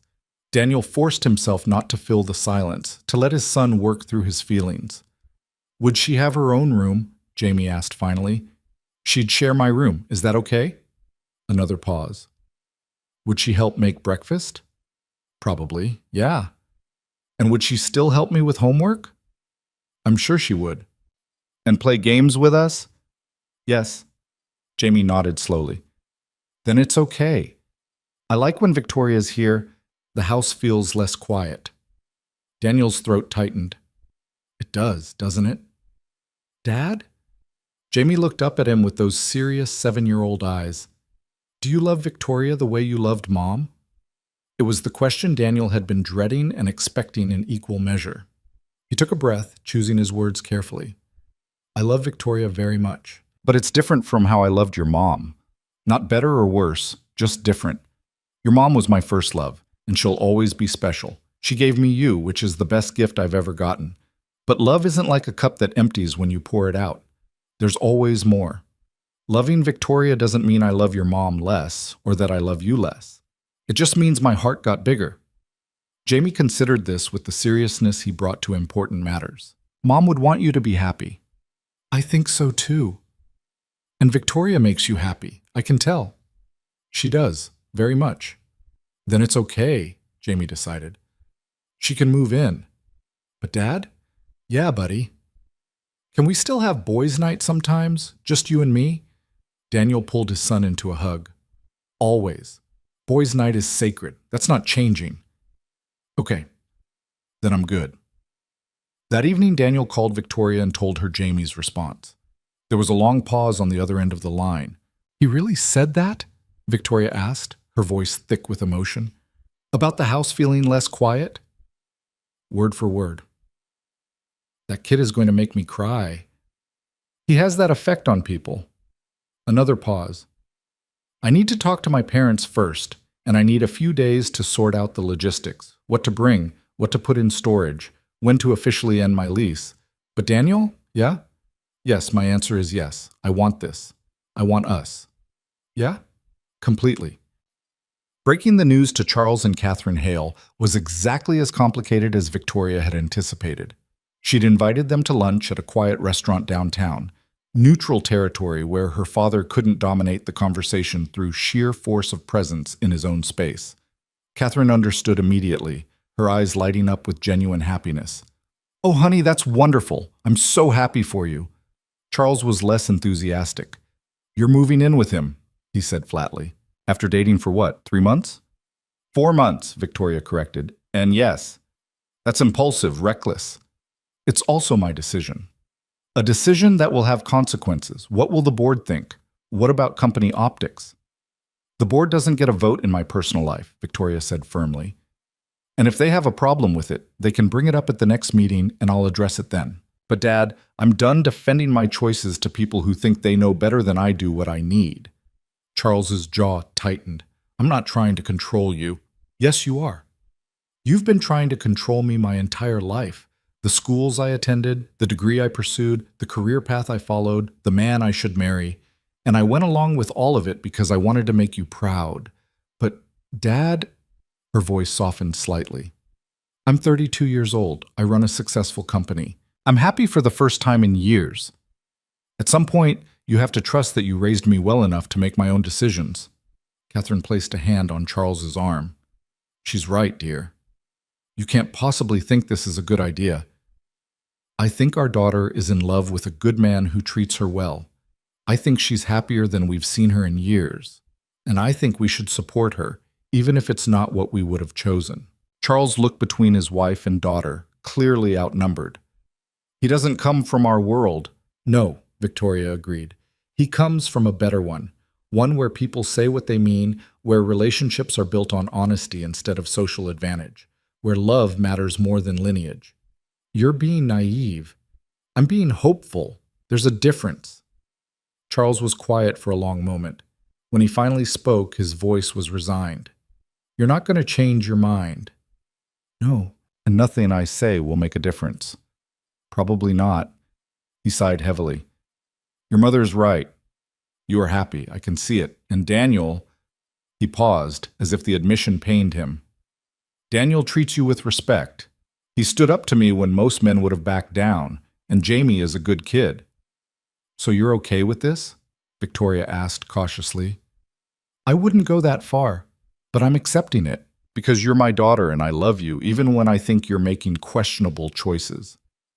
It wasn't a blessing, but it was progress. And from Charles Hale, that was something. Victoria moved in on a Saturday in mid-November. The renovation was far from finished. The upstairs bathroom still needed fixtures, the living room needed paint, and the back porch was still a structural disaster, but the house was livable, comfortable, starting to feel like a home. She didn't bring much. Most of her furniture went into storage. It was too formal, too expensive, too much a reminder of the life she was leaving behind. Instead, she brought clothes, books, personal items, and a few pieces that meant something. Her mother's painting, her grandmother's quilt, the coffee maker that actually made good coffee. Daniel and Jamie helped her unpack, turning it into a game. Jamie appointed himself in charge of organizing her bookshelf, arranging everything by color because it looks prettier that way, even if it's not alphabetical. By evening, Victoria's belongings were scattered throughout the house, mixing with Daniel's and Jamie's in a way that felt natural. Her running shoes by the door next to Daniel's work boots. Her coffee mug in the cabinet next to the dinosaur cup Jamie insisted on using. Her books on the shelf next to Daniel's architecture texts and Jamie's picture books.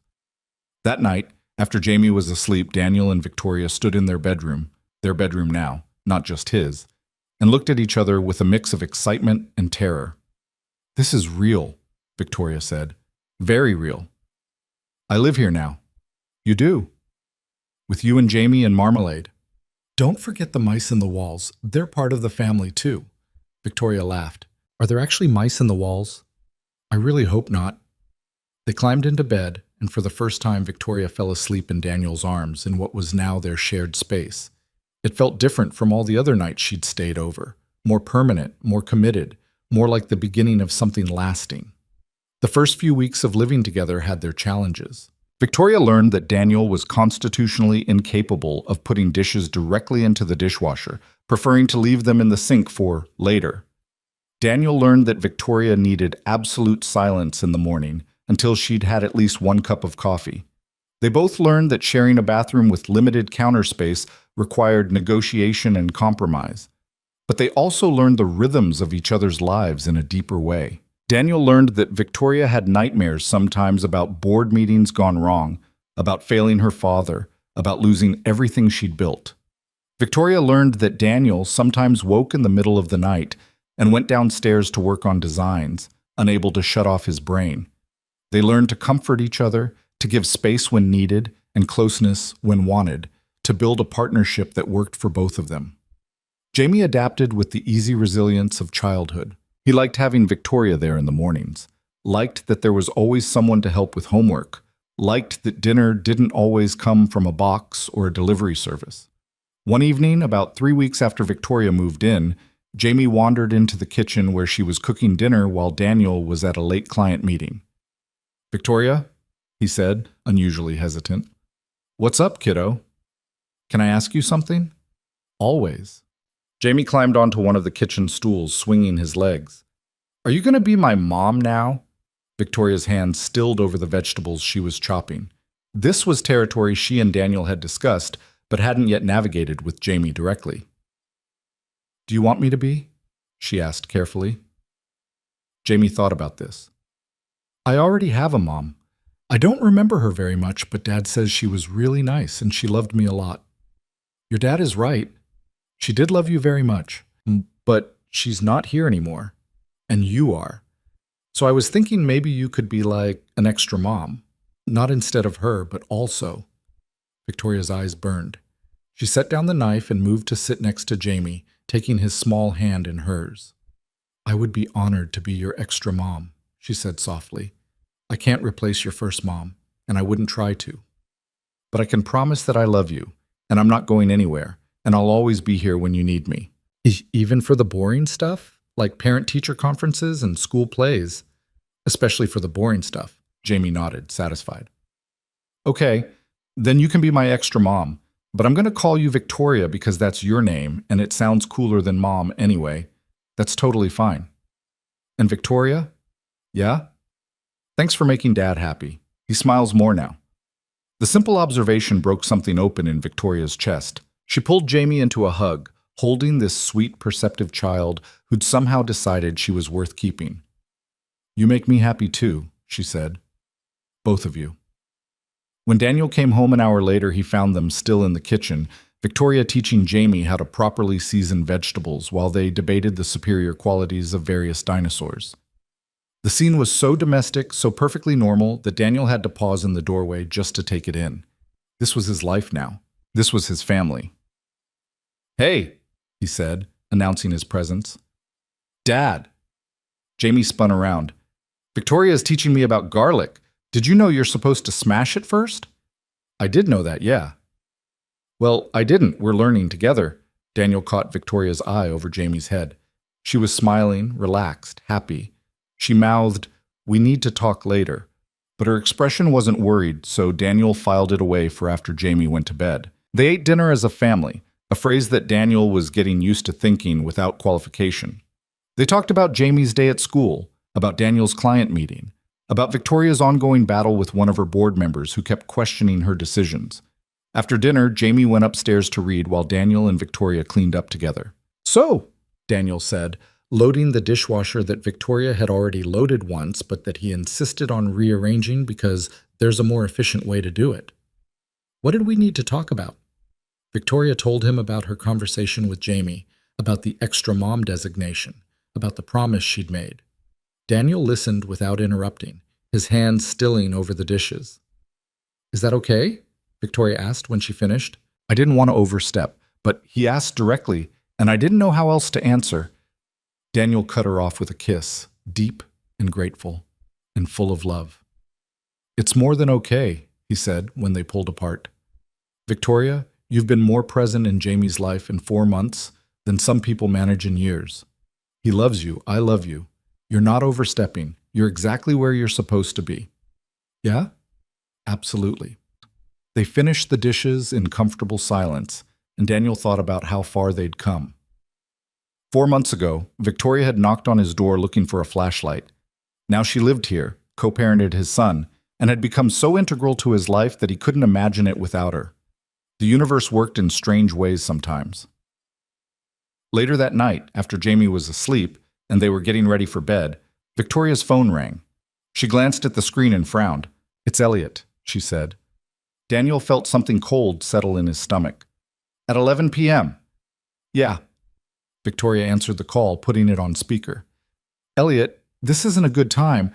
I'm getting married," Elliot interrupted, his voice slightly slurred. "Engaged. Jennifer Ashford. You know Jennifer, right? Met her at the club. 6 weeks we've been dating. 6 weeks and I'm engaged." Daniel and Victoria exchanged glances. Elliot was clearly drunk. "That's congratulations," Victoria said carefully. Is it? Is it congratulations? Because I'm not sure. I'm not sure about anything anymore." "You were supposed to be the one, Victoria. My father said so. Your father said so. Everyone said so." "Elliot, but you chose him, the architect, the nobody. You chose him over me." "Elliot, you're drunk. You should get some sleep." "I just wanted you to know," Elliot continued as if she hadn't spoken, "that I'm happy. Jennifer is great. She's perfect. She's everything I should want." "Then I'm happy for you," Victoria said gently. Are you? Are you really?" "Yes. I hope you'll be very happy together." There was a long pause. When Elliot spoke again, his voice was quieter, more sober. "I hope you know what you're doing, Victoria. I hope he's worth it." "He is," Victoria said, looking at Daniel. "He absolutely is." Elliot hung up without saying goodbye. Victoria set down her phone and sighed. Well, that was uncomfortable. "You okay?" Daniel asked. "Yeah, just sad for him, I guess. He's marrying someone to prove he's over me, and that's not a good foundation for anything. That's not your responsibility." "I know, but I still feel bad." Daniel pulled her close. "You're a good person. That's one of the many reasons I love you. Even when I bring drunk ex-boyfriend's drama into our bedroom? Especially then." They settled into bed, Victoria curling into Daniel's side, both of them processing the strange call. "Daniel?" Victoria said quietly, just as he was starting to drift off. "Yeah? When we get married," she paused, realizing what she'd said. "I mean, if we get married, not assuming, just theoretically." Daniel's heart was suddenly pounding. "Theoretically? Theoretically, would you want something big and formal or small and simple? Are we theoretically planning our theoretical wedding at 11:30 on a Tuesday night?" "Maybe." Daniel smiled into the darkness. "Theoretically, I'd want whatever made you happy. But personally, I'd prefer small and simple. Just the people who matter." "That sounds perfect," Victoria said softly. They fell asleep tangled together, both of them thinking about theoretical weddings that felt increasingly less theoretical. And Daniel thought about how lucky he was to have found this woman who fit into his life like she'd been designed for it. The house still needed work. His business was still growing. Jamie still had rough days missing his mother. Victoria still had battles with her father and her board. But they had this. They had each other. They had a home they were building together, literally and metaphorically, one day and one choice at a time. And for now, that was more than enough. It was everything. The theoretical wedding conversation had planted a seed that neither Daniel nor Victoria could quite ignore. It sat between them over morning coffee, surfaced during quiet evenings on the newly finished back porch, hummed in the background of their daily routines like a question waiting to be asked properly. But it was Jamie who forced the issue, as children have a habit of doing. It happened on a Tuesday morning in early December. Victoria was making breakfast while Daniel searched for Jamie's missing library book, and Jamie was sitting at the kitchen table drawing what appeared to be a very elaborate diagram. "What are you working on, kiddo?" Victoria asked, setting down a plate of scrambled eggs.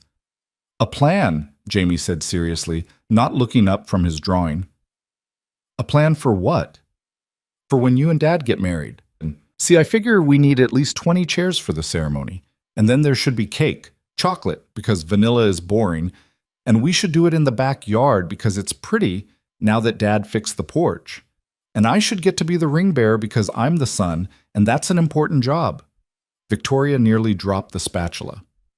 Daniel, who'd just walked into the kitchen with the triumphantly located library book, froze in the doorway.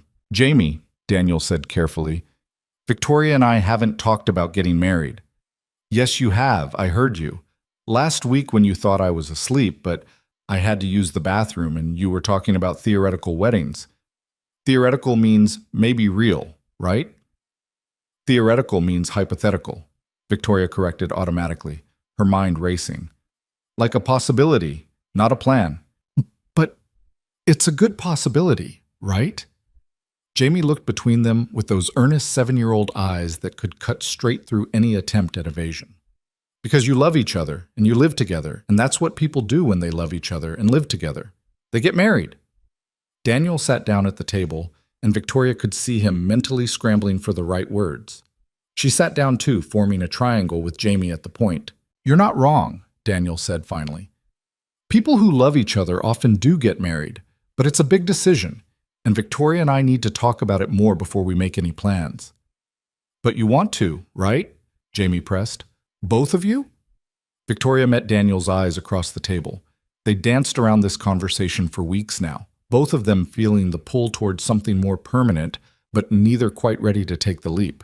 I would marry your dad in a heartbeat, Victoria said quietly, deciding that honesty was the only option. But it's complicated. My family has expectations. We'd need to figure out logistics. And most importantly, we'd need to make sure you were completely comfortable with it. I already said I'm comfortable. I even made a plan.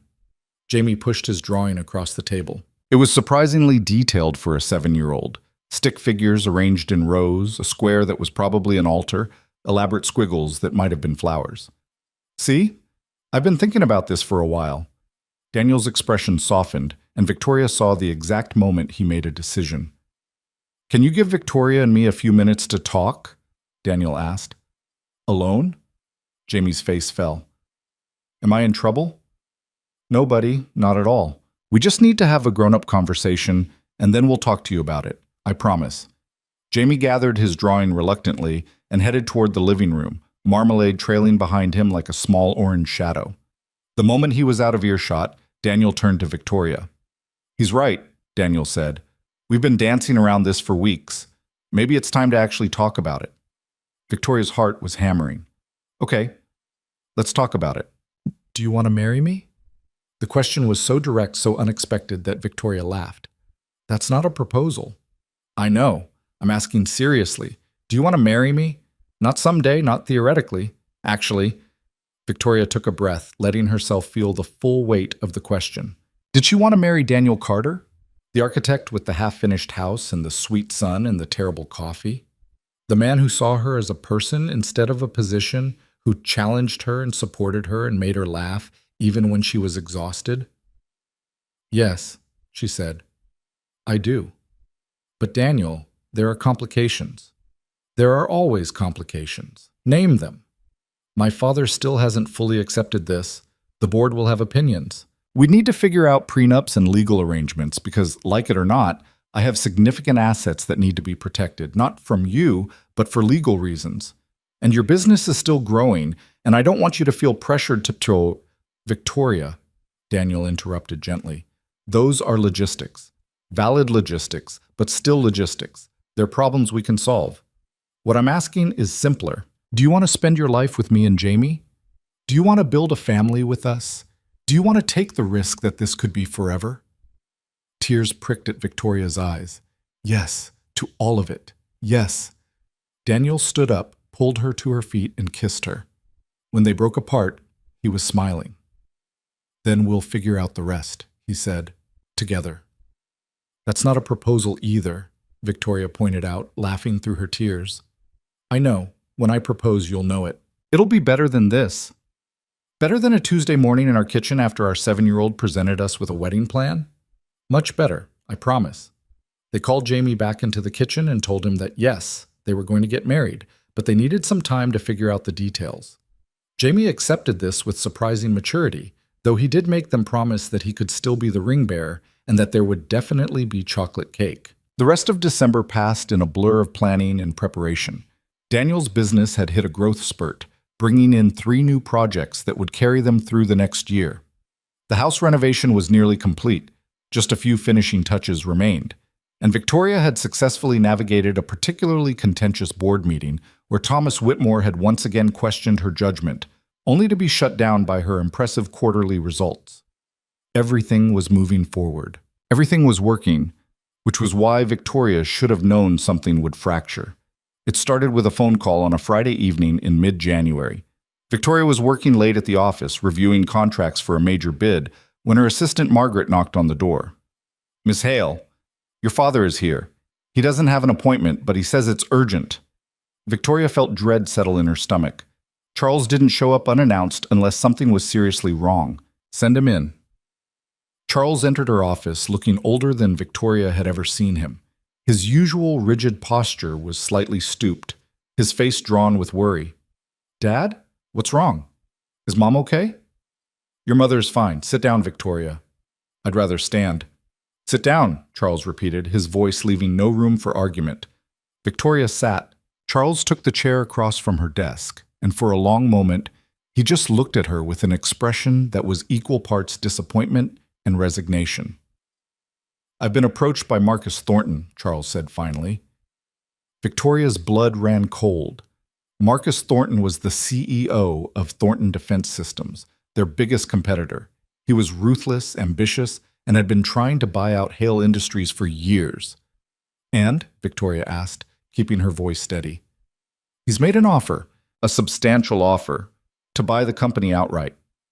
"You told him no." "I told him I'd consider it." Victoria felt like the floor had dropped out from under her. "You can't be serious." "I'm very serious.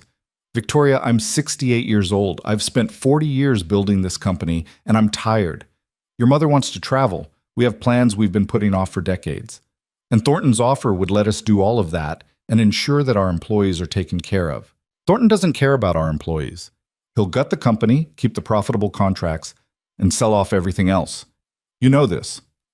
He's assured me that all current employees will be retained for at least 2 years. 2 years isn't a career, Dad. It's a grace period before layoffs. You'd be selling out 3,000 people who have trusted this family for generations." Charles's expression hardened. "Don't lecture me about responsibility to our employees. I've dedicated my life to this company." "Then why are you giving up on it now?" "Because you're distracted." Charles's voice rose, the careful control finally cracking. "You're so focused on playing house with Daniel Carter that you've lost sight of what matters. The board sees it.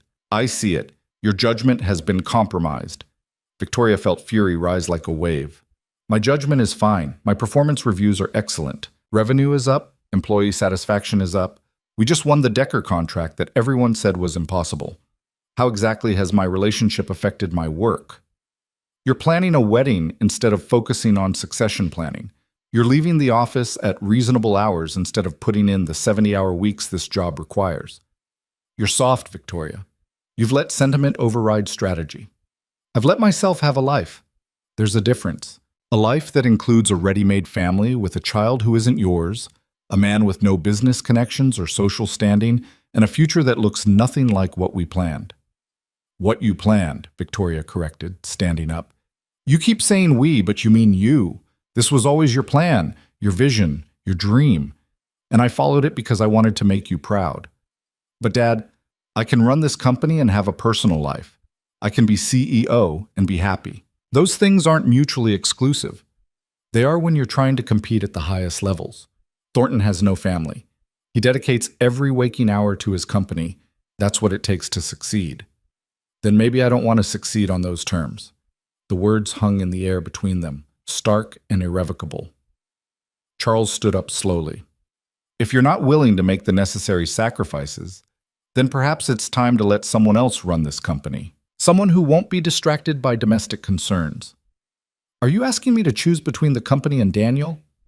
"I'm asking you to be realistic about what this position requires. And if you can't give it your full attention, then maybe it's time to step aside." Victoria felt tears burning in her eyes, but she refused to let them fall. "Get out." "Victoria, get out of my office. Now." Charles looked at his daughter for a long moment, then turned and left without another word. The moment the door closed, Victoria sank into her chair, shaking. She'd known her father disapproved of her relationship with Daniel, but she'd thought they'd moved past it. She'd thought that seeing her happy would be enough. She'd been wrong. Her phone rang. Daniel's name on the screen. She almost didn't answer, but she knew he'd worry if she didn't. "Hey," she said, trying to keep her voice steady. "Hey yourself, I'm making dinner. Well, attempting to make dinner. Jamie has informed me that my spaghetti is adequate but not exceptional. Where are you?" "Still at the office. I'm going to be late." "Everything okay? You sound off." Victoria closed her eyes. "My father is trying to sell the company." Silence on the other end of the line. Then, "I'm coming to get you." "Daniel, you don't have to." "I'm coming to get you. Don't argue. Pack up your stuff. I'll be there in 20 minutes. He hung up before she could protest. True to his word, Daniel appeared in her office 23 minutes later, slightly out of breath like he'd run from the parking garage. He took one look at her face and crossed the room to pull her into his arms. Victoria broke. She told him everything. About Thornton's offer, about her father's ultimatum, about the accusation that she'd let her personal life compromise her professional judgment. Daniel listened without interrupting, holding her steady while she shook with anger and hurt and fear. "What are you going to do?" he asked when she finished. "I don't know. If my father sells to Thornton, 3,000 people lose their jobs. Everything my family built for 3 generations gets dismantled. But if I try to block the sale, I'm going against my father's wishes, and he'll see it as the ultimate betrayal." "Can you stop the sale? Legally?" "I'd need board support. And right now, I'm not sure I have it.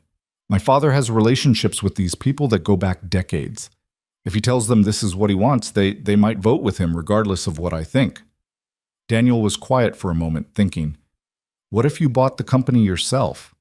Victoria pulled back to look at him. "What?" "You have assets, right? Investments, savings, whatever else. What if you put together a counteroffer, buy your father out, take full ownership, remove him from the equation entirely?" "Daniel, that would require leveraging everything I have. If it failed, I'd lose everything. And even if it succeeded, my father would never forgive me. But the company would survive. The employees would keep their jobs, and you'd be in full control of your own future." Victoria's mind was already racing through the numbers, the possibilities, the risks. It was insane. It was also the only option that didn't end in either betraying her employees or sacrificing her relationship. "I'd need to talk to lawyers," she said slowly, "financial advisors. Figure out if it's even possible." "But you're considering it." "I'm considering it." Daniel cupped her face in his hands. "Whatever you decide, I'm with you. If you want to fight for the company, we'll figure it out. If you want to walk away and do something completely different, we'll figure that out too. But Victoria, don't let your father make you choose between your career and your happiness. You deserve both." "This could get really messy. My father will fight back. The board will take sides. It could drag on for months." "I know." "And you're okay with that? With the chaos and the stress and the possibility that I might lose everything trying to save this company?" Daniel smiled. "I fell in love with a woman who runs an $800 million company while learning to tile a bathroom. I'm pretty comfortable with chaos at this point." Victoria laughed despite everything, and in that moment she knew what she had to do. She was going to fight for her company. She was going to fight for her employees, and she was going to do it without sacrificing the life she'd built with Daniel and Jamie. The next morning, Victoria sat in her lawyer's office with her financial advisor and laid out her plan. It was risky, complicated, and would require leveraging nearly every asset she had. But it was possible. She would make a formal offer to buy out her father's majority stake in Hale Industries. She'd take on significant debt, but the company's strong performance meant she could secure the necessary financing. If successful, she'd become the sole owner, with full control over the company's future. The lawyer, a sharp-eyed woman named Diane Foster, listened to the proposal with growing concern. "Victoria, you understand what you're proposing, right? This isn't just a business transaction. This is a hostile takeover of your own father's company." "It's not hostile. I'm making a fair offer." "He's not going to see it that way. And if he fights back, this could get very ugly very quickly. Family disputes over business control often do." "I know, but I don't have another option. If I let him sell to Thornton, I'm betraying everyone who works for this company. If I do nothing, I'm letting him make decisions about my future without my input.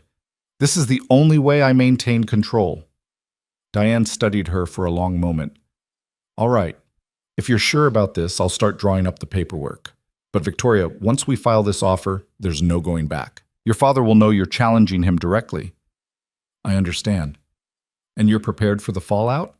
Victoria thought about Daniel's words from the night before, about deserving both her career and her happiness, about not having to choose. I'm prepared, she said. The offer was submitted to the Hale Industries board the following Monday. By Tuesday afternoon, Victoria's phone was ringing off the hook. Board members wanting explanations, business associates expressing shock, and her father demanding to see her immediately.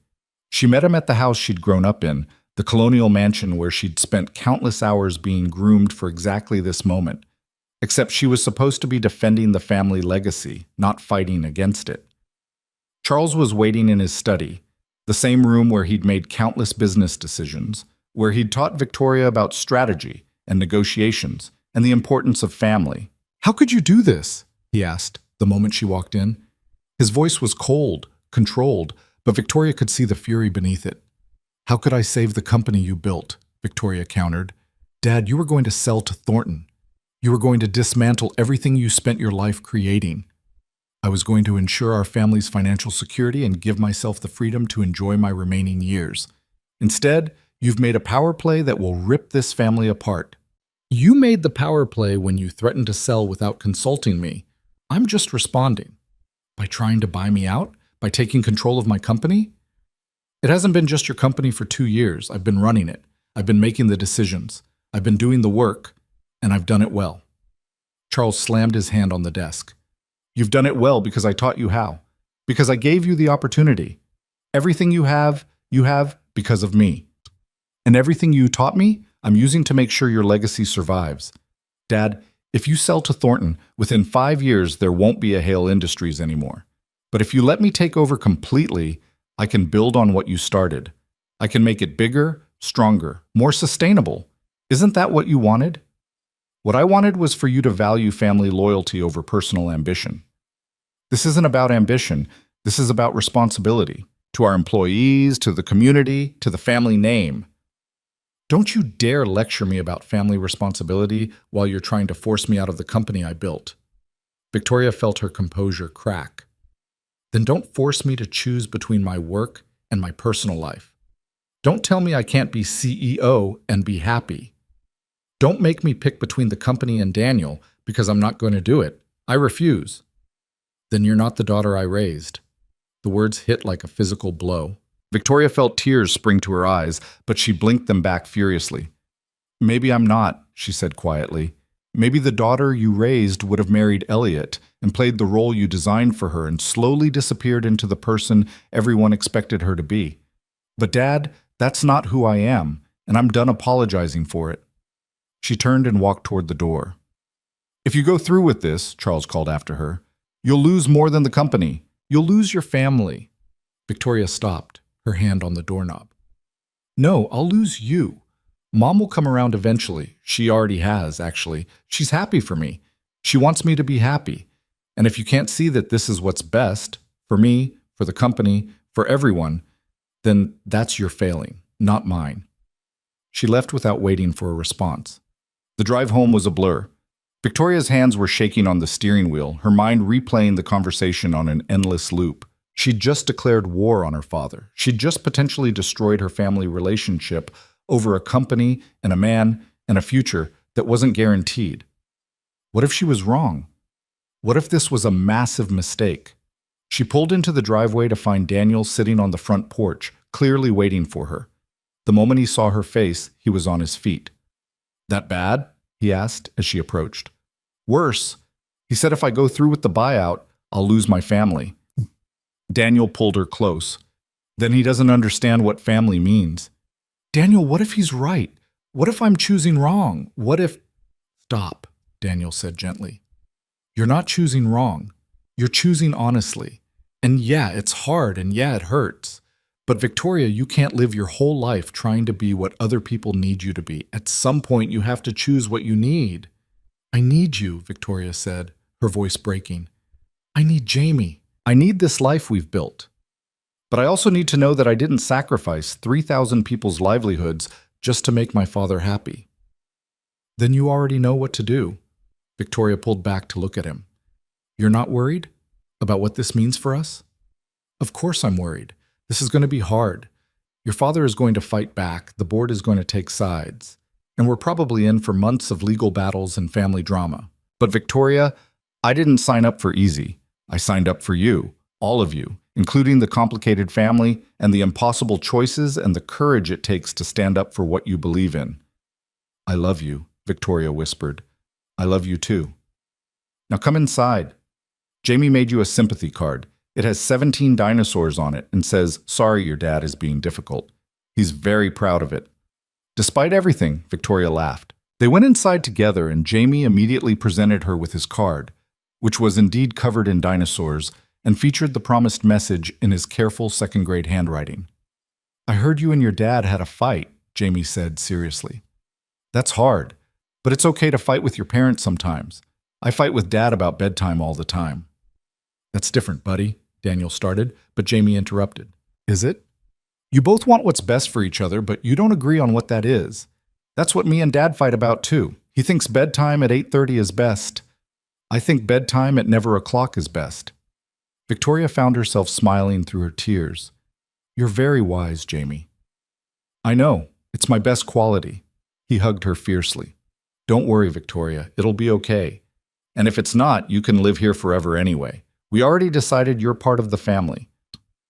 That night, lying in bed next to Daniel, Victoria made her final decision. She would go through with the buyout offer. She would fight for control of Hale Industries. And she would accept whatever consequences came with that choice, because the alternative, giving up on her employees, her career, and her own agency, was unacceptable. No regrets? Daniel asked, reading her mind as he often did. So many regrets, Victoria admitted. But none about this. None about us. Good. Because I'm in this with you. Whatever happens next, we face it together. The board vote was scheduled for 3 weeks later. In those 3 weeks, Victoria worked harder than she'd ever worked in her life. She met with every board member individually, presenting her vision for the company's future, outlining her financial plan, demonstrating her commitment and capability. Some were supportive. Others remained loyal to Charles. A few were genuinely undecided. The day of the vote, Victoria arrived at the Hale Industries boardroom an hour early. She'd barely slept, running through her presentation one more time, anticipating every possible objection, preparing for every contingency. Charles arrived 30 minutes before the meeting, and for a moment they stood on opposite sides of the conference room, two people who'd once been so close now separated by ambition and principle and irreconcilable visions of the future. It's not too late, Charles said quietly. You could withdraw the offer. We could find a middle ground. There is no middle ground between selling to Thornton and keeping the company independent, Victoria replied. You know that. Then I suppose we'll let the board decide. The meeting was brutal. Victoria presented her case with all the professional polish she'd spent her life developing. Charles presented his, emphasizing his years of experience, his relationship with the board, his vision for the family's future. Board members asked questions, raised concerns, debated the merits of both approaches, and then they voted. 7 votes for Victoria's buyout offer, 5 votes for Charles's plan to sell to Thornton. Victoria had won. She'd also just defeated her father in front of his oldest friends and business associates, a public humiliation he would never forget or forgive. The board members filed out slowly, some congratulating Victoria, others avoiding her eyes entirely. Charles packed up his materials with mechanical precision, his face a mask of controlled fury. Dad, Victoria started, but he held up a hand. Congratulations, Victoria. You've won. I hope it's everything you wanted it to be. He left without another word. Victoria stood alone in the empty boardroom, victorious and heartbroken, holding the company she'd fought for and wondering at what cost. Her phone buzzed, a text from Daniel. How did it go? She replied, I won. His response came immediately. Coming to get you. You shouldn't be alone right now. 20 minutes later, Daniel appeared at her office door. He didn't ask questions, didn't need details. He just held her while she cried. Tears of relief and victory and grief for the relationship with her father that might never recover. You did the right thing, he said quietly. Then why does it feel like I lost? Because sometimes the right thing costs more than we want to pay.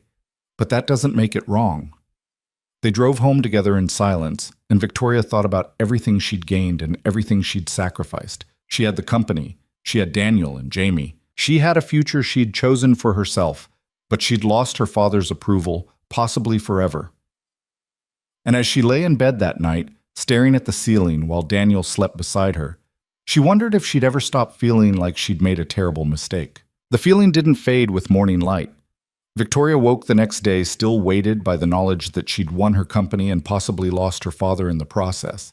She went through the motions of her routine: shower, coffee, reviewing emails, but everything felt hollow. Daniel watched her with quiet concern, not pushing, just present. Jamie, with the emotional radar that children sometimes possess, was unusually subdued at breakfast. "Are you sad?" he asked Victoria as she pushed scrambled eggs around her plate. "A little bit, yeah." "Because of the meeting yesterday?" Victoria glanced at Daniel, who gave a small nod. They'd agreed to be honest with Jamie about the situation, within reason. "I had to make a really hard choice," Victoria said carefully. "And even though I think it was the right choice, it hurt some people I love. That's a difficult feeling." Jamie considered this with his trademark seriousness. "My teacher says that sometimes being brave means doing things that are hard and scary. Is that what you did?" "Yeah, kiddo, that's exactly what I did." "Then I'm proud of you," Jamie declared. "Even if it's sad, I'm still proud." Victoria felt tears prick her eyes. "Thank you, Jamie. That means a lot." After Jamie left for school, Victoria stood in the kitchen with Daniel, both of them drinking coffee and avoiding the elephant in the room. "You should call your mother," Daniel said finally. "I know. She might surprise you. Or she might tell me I've destroyed the family. Only one way to find out." Victoria pulled out her phone, stared at it for a long moment, then dialed her mother's number before she could lose her nerve. Catherine answered on the second ring. "Victoria." "Hi, Mom. I heard about the vote." Victoria braced herself. "And? And I think you did what you had to do." Catherine's voice was soft but firm. "Your father is furious, of course. He barely slept last night, but Victoria, he was wrong to try to sell the company without considering what you wanted. You've been running it successfully for 2 years. You've earned the right to decide its future." Victoria felt something loosen in her chest. "You're not angry?" "I'm sad. I hate seeing my family divided like this. But angry? No, sweetheart, I'm not angry. I'm actually rather proud of you for standing up for yourself, even when it was hard. Dad won't see it that way. Your father is a stubborn man who's used to getting his own way. This is the first time in 40 years that someone has successfully challenged him on something he cared deeply about, and that someone being his own daughter makes it even harder to accept." "Do you think he'll ever forgive me?" Catherine was quiet for a moment. "I don't know, but I know he loves you, and I know that love doesn't disappear just because you've disagreed about something important. Give him time. He needs to process this." "How much time?" "I wish I could tell you, but Victoria, in the meantime, you need to keep living your life. Don't put everything on hold waiting for your father to come around. That's not fair to you or to Daniel or to Jamie." They talked for a few more minutes before hanging up. Victoria relayed the conversation to Daniel, who looked relieved. "See? Your mother gets it." "My mother isn't the one I'm worried about." "I know, but it's a start." The following weeks were a strange blend of triumph and grief. Victoria officially took full ownership of Hale Industries, navigating the legal complexities of the buyout with her lawyer's help. She gave a press conference announcing her vision for the company's future, emphasizing her commitment to the employees and to sustainable growth. The business community's response was mixed. Some praised her bold move, others questioned whether she could handle the pressure of sole ownership. But the numbers didn't lie. Under Victoria's leadership, the company continued to thrive. She won 2 major contracts in the first month of her full ownership. Employee retention remained high. The trade publications that had initially questioned her judgment began running pieces about her innovative approach to leadership. At home, life developed a new rhythm. The house renovation was finally complete. Every room finished, every system working, the whole place transformed from a construction site into an actual home. Daniel's architecture firm was busier than ever, his reputation growing as word spread about his creative designs and attention to detail. And Jamie was thriving in second grade, his friendship with Marcus restored, his role as Victoria's extra son, as he'd started calling himself, fully embraced. But the absence of Charles Hale hung over everything like a shadow. Victoria's mother came to visit regularly, always warm and supportive. But Charles remained distant, communicating only through lawyers about the final details of the ownership transfer. He didn't return Victoria's calls. He didn't respond to her emails. He'd frozen her out completely. 2 months after the board vote, Daniel found Victoria in their bedroom late one night, staring at her phone. "What are you doing?" he asked, trying to decide if I should call my father again. "Have you called recently?" "3 times this week. He hasn't answered." Daniel sat down next to her on the bed. "Victoria, you can't force him to talk to you. He needs to come to terms with this in his own time." "What if he never does? What if I've permanently destroyed our relationship?" "Then that's his choice, not yours. You didn't do anything wrong. You made a business decision that was best for the company and its employees. If he can't see past his own hurt feelings to recognize that, that's on him." "He's my father." "I know, and that makes it harder. But Victoria, you can't live your life trying to earn approval from someone who's decided you don't deserve it. At some point, you have to accept that you did your best and let go of the outcome." Victoria leaned into him, grateful for his steady presence. "When did you get so wise?" "I've always been wise. You just didn't notice because you were too busy being impressed by my coffee-making skills." That got a small laugh. "Your terrible coffee-making skills. Hey now, my coffee has improved. It's gone from undrinkable to barely tolerable. I'm very proud of your progress." They settled into bed, and Victoria tried to take Daniel's advice about letting go. But the absence of her father's approval was a wound that wouldn't quite heal. March arrived with warmer weather and blooming trees. Daniel had been acting strange for about a week, secretive, distracted, occasionally disappearing to make mysterious phone calls. Victoria assumed it was work-related and didn't press. On a Saturday morning, Daniel announced that they were going out. "Where?" Victoria asked. "It's a surprise."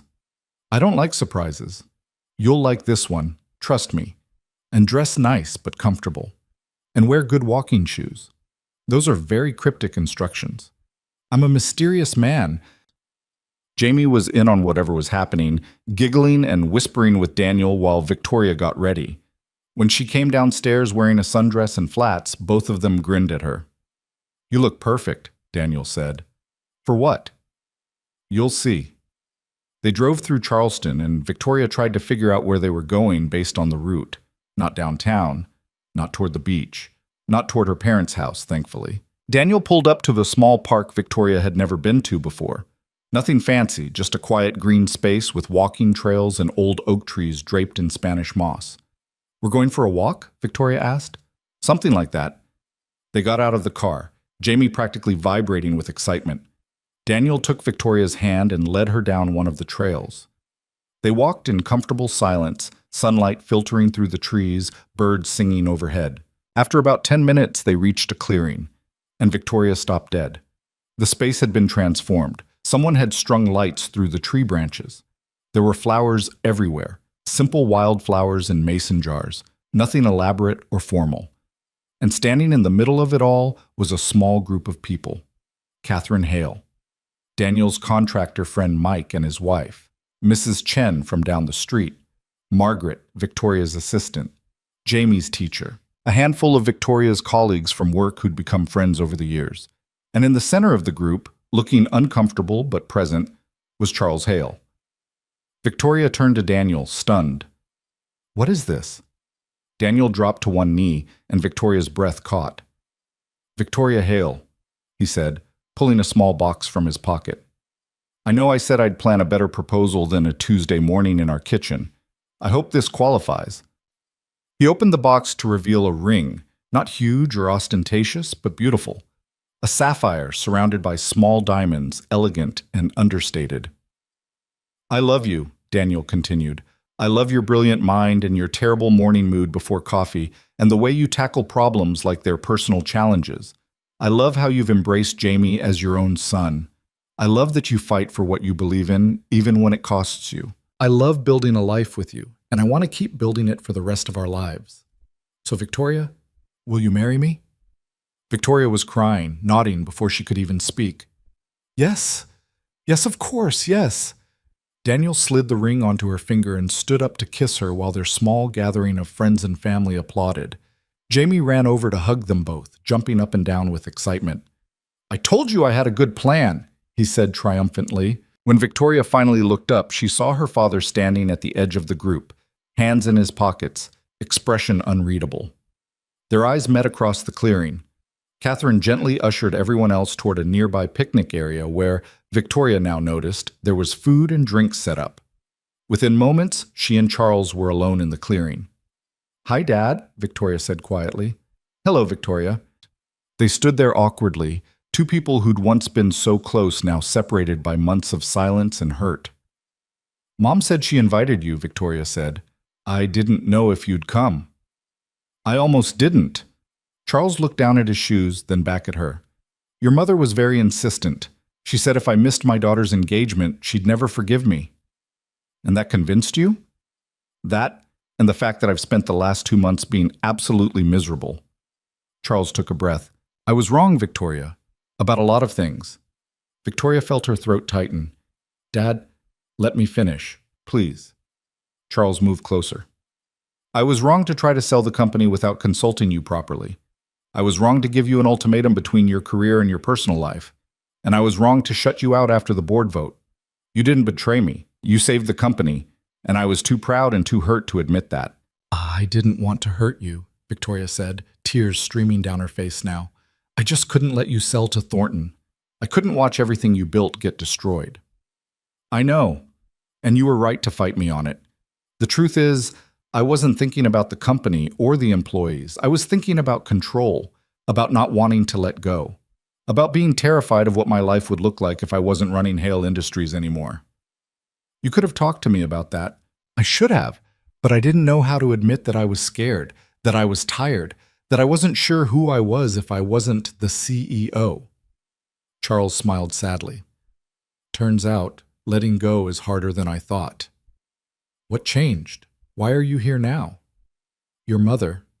She's been working on me for weeks, telling me I was being a stubborn fool. And then Daniel called me. Victoria's eyes widened. Daniel called you? About 3 weeks ago. He asked to meet for coffee. I almost said no, but curiosity got the better of me. Charles shook his head with something like admiration. That man sat across from me and told me, very politely, but very firmly, that I was breaking my daughter's heart, that I was letting pride override love, and that if I didn't fix it soon, I was going to miss out on the most important parts of her life. He said that? He also said that he loved you enough to fight for your relationship with me, even though I'd been nothing but difficult and dismissive. He said you deserved to have your father at your wedding, and he was willing to do whatever it took to make that happen, including confronting me. Charles's voice roughened. He's a good man, Victoria. Better than I gave him credit for. Victoria was fully crying now. He never told me he called you. I asked him not to. I told him I needed time to think about what he'd said. And the more I thought about it, the more I realized he was right. I've been so focused on what I wanted for your life that I forgot to pay attention to what you wanted. And what you want, he gestured at the ring on her finger, at the gathering of friends beyond, at the life she'd built, is pretty damn good. Are we okay? Victoria asked, her voice small. Charles opened his arms and Victoria stepped into them. They stood there in the clearing, holding each other, two stubborn people who loved each other but had forgotten how to show it. We're okay, Charles said quietly. We're going to be okay. When they rejoined the group, Jamie immediately ran over to Charles. Did you apologize? He asked bluntly. Jamie? Daniel started, but Charles laughed. Yes, I apologized, and Victoria accepted. We're good now. Good. Because you were being pretty mean to her, and she was really sad about it. I know, and I'm very sorry about that. Jamie studied Charles with his serious 7-year-old eyes. Okay. But if you're mean to her again, I'm going to be very disappointed in you. That's fair, Charles said solemnly. I would be disappointed in me, too. The rest of the afternoon passed in a blur of celebration. They ate the picnic food that Daniel had somehow arranged. Catherine hugged Victoria approximately 17 times. People shared stories and laughter and congratulations. Later, as the sun started to set and people began to leave, Victoria pulled Daniel aside. "You called my father," she said. "I did. And you never told me. I wasn't sure it would work. Didn't want to get your hopes up. Daniel Carter, you are the most infuriating, wonderful, sneaky man I've ever met. I love you too." She kissed him, deep and grateful. "Thank you for this, for all of it. You deserve to be happy, Victoria. All the way happy. Not happy except for this one painful thing. You deserve everything." "I already have everything," she said, looking around at Jamie chasing fireflies, at her parents talking quietly together, at the friends who'd shown up to celebrate. "Right here." The wedding planning, when it actually began, was surprisingly simple. Victoria and Daniel had agreed. Small ceremony, close friends, and family only. Nothing elaborate or formal. Jamie's detailed plans from months ago became the actual blueprint. They'd get married in the backyard, there would be chocolate cake, and Jamie would absolutely be the ring bearer. They set the date for late April, giving them just 6 weeks to plan. Catherine threw herself into helping with the details, clearly thrilled to be included. Even Charles participated, offering suggestions with surprising enthusiasm. The night before the wedding, Victoria stayed at her parents' house, a last nod to tradition. She and Catherine sat up late in Victoria's old bedroom, talking. "Are you nervous?" Catherine asked. "Terrified," Victoria admitted. "Not about marrying Daniel. I'm absolutely sure about that. But about everything it represents. About being a wife and a stepmother and trying to balance it all with running the company." "You've been balancing it all for months now. What's different?" "The permanence, I guess. The formal commitment. The knowledge that this is it. This is my life now." Catherine smiled. "Darling, this has been your life for a while now. The wedding is just making it official. But if you're having doubts—" "I'm not," Victoria interrupted. "I'm not having doubts. I'm just processing. It's a lot of change in a short time. The best changes usually are." They talked until nearly midnight, and when Victoria finally went to sleep, she felt calm, ready. The wedding day dawned clear and beautiful, the kind of perfect spring day that Charleston was famous for. Victoria got ready at her parents' house with her mother and Margaret, who'd become a close friend over the years. The dress was simple, ivory silk, sleeveless, fitted but not tight, elegant without being fussy. Victoria had found it on the second store they'd visited, and when she'd put it on, Catherine had started crying. "You look beautiful," Margaret said, as Victoria examined herself in the mirror. "I look terrified." "That too, but mostly beautiful." A knock on the door and Charles entered. He stopped when he saw Victoria, and his eyes immediately went bright with tears. "Oh, sweetheart," he said, "you look just like your mother did on our wedding day." I'll take that as a compliment," Catherine said, wiping her own eyes. "It's the highest compliment I can give." Charles cleared his throat. "Victoria, I know I haven't always made this easy, but I want you to know that I'm proud of you, of the woman you've become, of the choices you've made, and I'm honored to walk you down the aisle today." "Dad, you're going to make me cry and ruin my makeup." "Then I'll stop talking." But I needed to say it. They drove to Daniel's house. Their house, Victoria corrected herself, where the backyard had been transformed exactly as Jamie had envisioned months ago. White chairs arranged in rows, wildflowers everywhere, a simple arch covered in ivy and blooms, and at the end of the short aisle, standing with Jamie beside him and trying very hard not to cry, was Daniel. The ceremony was brief and perfect. The officiant, a friend of Daniel's, spoke about love and partnership and building a life together. Victoria and Daniel had written their own vows, and when it was her turn to speak, Victoria looked at Daniel and let everything else fall away. "I came to your door looking for a flashlight," she said, her voice steady despite the tears running down her face. "What I found was light itself. You saw me when I'd forgotten how to see myself. You challenged me to want more, to fight for more, to believe I deserved more than the life other people had planned for me. You and Jamie have given me a family, a home, and a future I never knew I needed. I promise to build that future with you, to support your dreams, to be a partner worthy of you, and to love you completely for all the days of my life." Daniel's vows were simpler but no less powerful. He promised to love her, to see her, to stand beside her through every challenge and celebrate every triumph. He promised to share his life and his son and his terrible coffee with her forever. When the officiant pronounced them married and Daniel kissed her, the small gathering erupted in applause. Jamie cheered the loudest. The reception was exactly what they'd wanted: casual, warm, full of laughter. They ate the chocolate cake Jamie had insisted on. They danced to music from a playlist Daniel had carefully curated. Victoria's colleagues from Hale Industries mingled with Daniel's contractor friends. Catherine and Charles looked happier than Victoria had seen them in years. As the evening wound down and guests started to leave, Victoria found herself standing with Daniel at the edge of the celebration, watching Jamie show Charles his detailed wedding plan that had come true exactly like I said it would. "We did it," Daniel said quietly. "We did.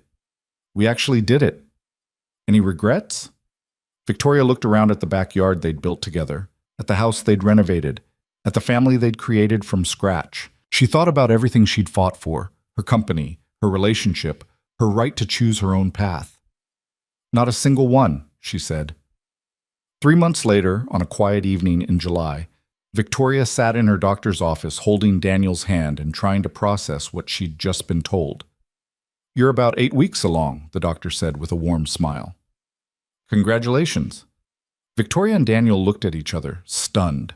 They hadn't been trying, it hadn't even been on their radar yet. But here it was, happening anyway. "Are you sure?" Victoria asked. "Very sure. Everything looks healthy. We'll want to schedule regular checkups, of course, but for now, congratulations to both of you." They walked out of the office in a daze, climbed into the car, and just sat there for a long moment.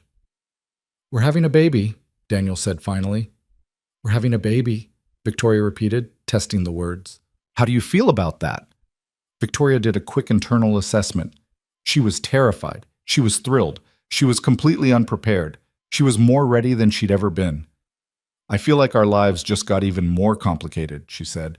And I wouldn't change it for anything." They told Jamie that evening, and his reaction was everything they could have hoped for. "I'm going to be a big brother?" he asked, eyes wide. "You are," Victoria confirmed. "Like a real big brother? With a real baby?" "A real baby." Jamie processed this for approximately 3 seconds before launching into a detailed plan for teaching his future sibling about dinosaurs and how to catch orange cats and the importance of chocolate cake. They told their families a few days later. Catherine cried happy tears. Charles looked simultaneously thrilled and slightly terrified, which Victoria found oddly endearing. "A grandchild," he said wonderingly. "We're going to have another grandchild." "You're going to be a grandfather again," Victoria corrected gently. "Jamie counts." Charles looked at Jamie, who was explaining to Catherine why Ankylosaurus would definitely beat a T-Rex in a fight, and his expression softened. "You're right," Charles said. "I am. And I'm going to do better with this one. With both of them." The pregnancy progressed smoothly. Victoria worked through her first trimester, then her second, only cutting back her hours slightly as she entered her third. She'd hired a strong executive team at Hale Industries, people she trusted to help carry the load. The company continued to thrive. Daniel's business was busier than ever, but he turned down projects that would have required extensive travel. His priority was being present for Victoria and Jamie and the baby who would arrive in February. On a cold night in late January, Victoria went into labor 3 weeks early. Daniel drove her to the hospital with Jamie in the back seat, both of them trying very hard to stay calm while Victoria breathed through contractions. "I'm not ready," Victoria said as they pulled into the hospital parking lot. "Yes, you are," Daniel said firmly. "You're the most capable person I know. You're absolutely ready for this." "I haven't finished the nursery.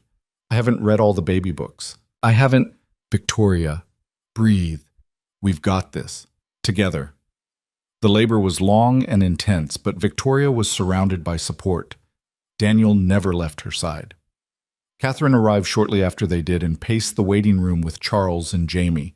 The nursing staff was kind and encouraging, and at 3:47 a.m. on February 3rd, Grace Catherine Carter entered the world crying loudly and demanding attention. "She's perfect," Daniel said, tears streaming down his face as he held his daughter for the first time. "She's tiny," Victoria said, exhausted and overwhelmed and completely in love. "She's perfect," Daniel repeated. They brought Jamie in to meet his sister a few hours later. He approached the hospital bed cautiously, eyes wide as he looked at the small bundle in Victoria's arms. "That's her?" he whispered. "That's her. This is your sister Grace. She's really small. She'll get bigger." Jamie studied Grace for a long moment.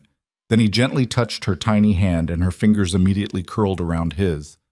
"Hi, Grace," he said softly. "I'm Jamie. I'm your big brother.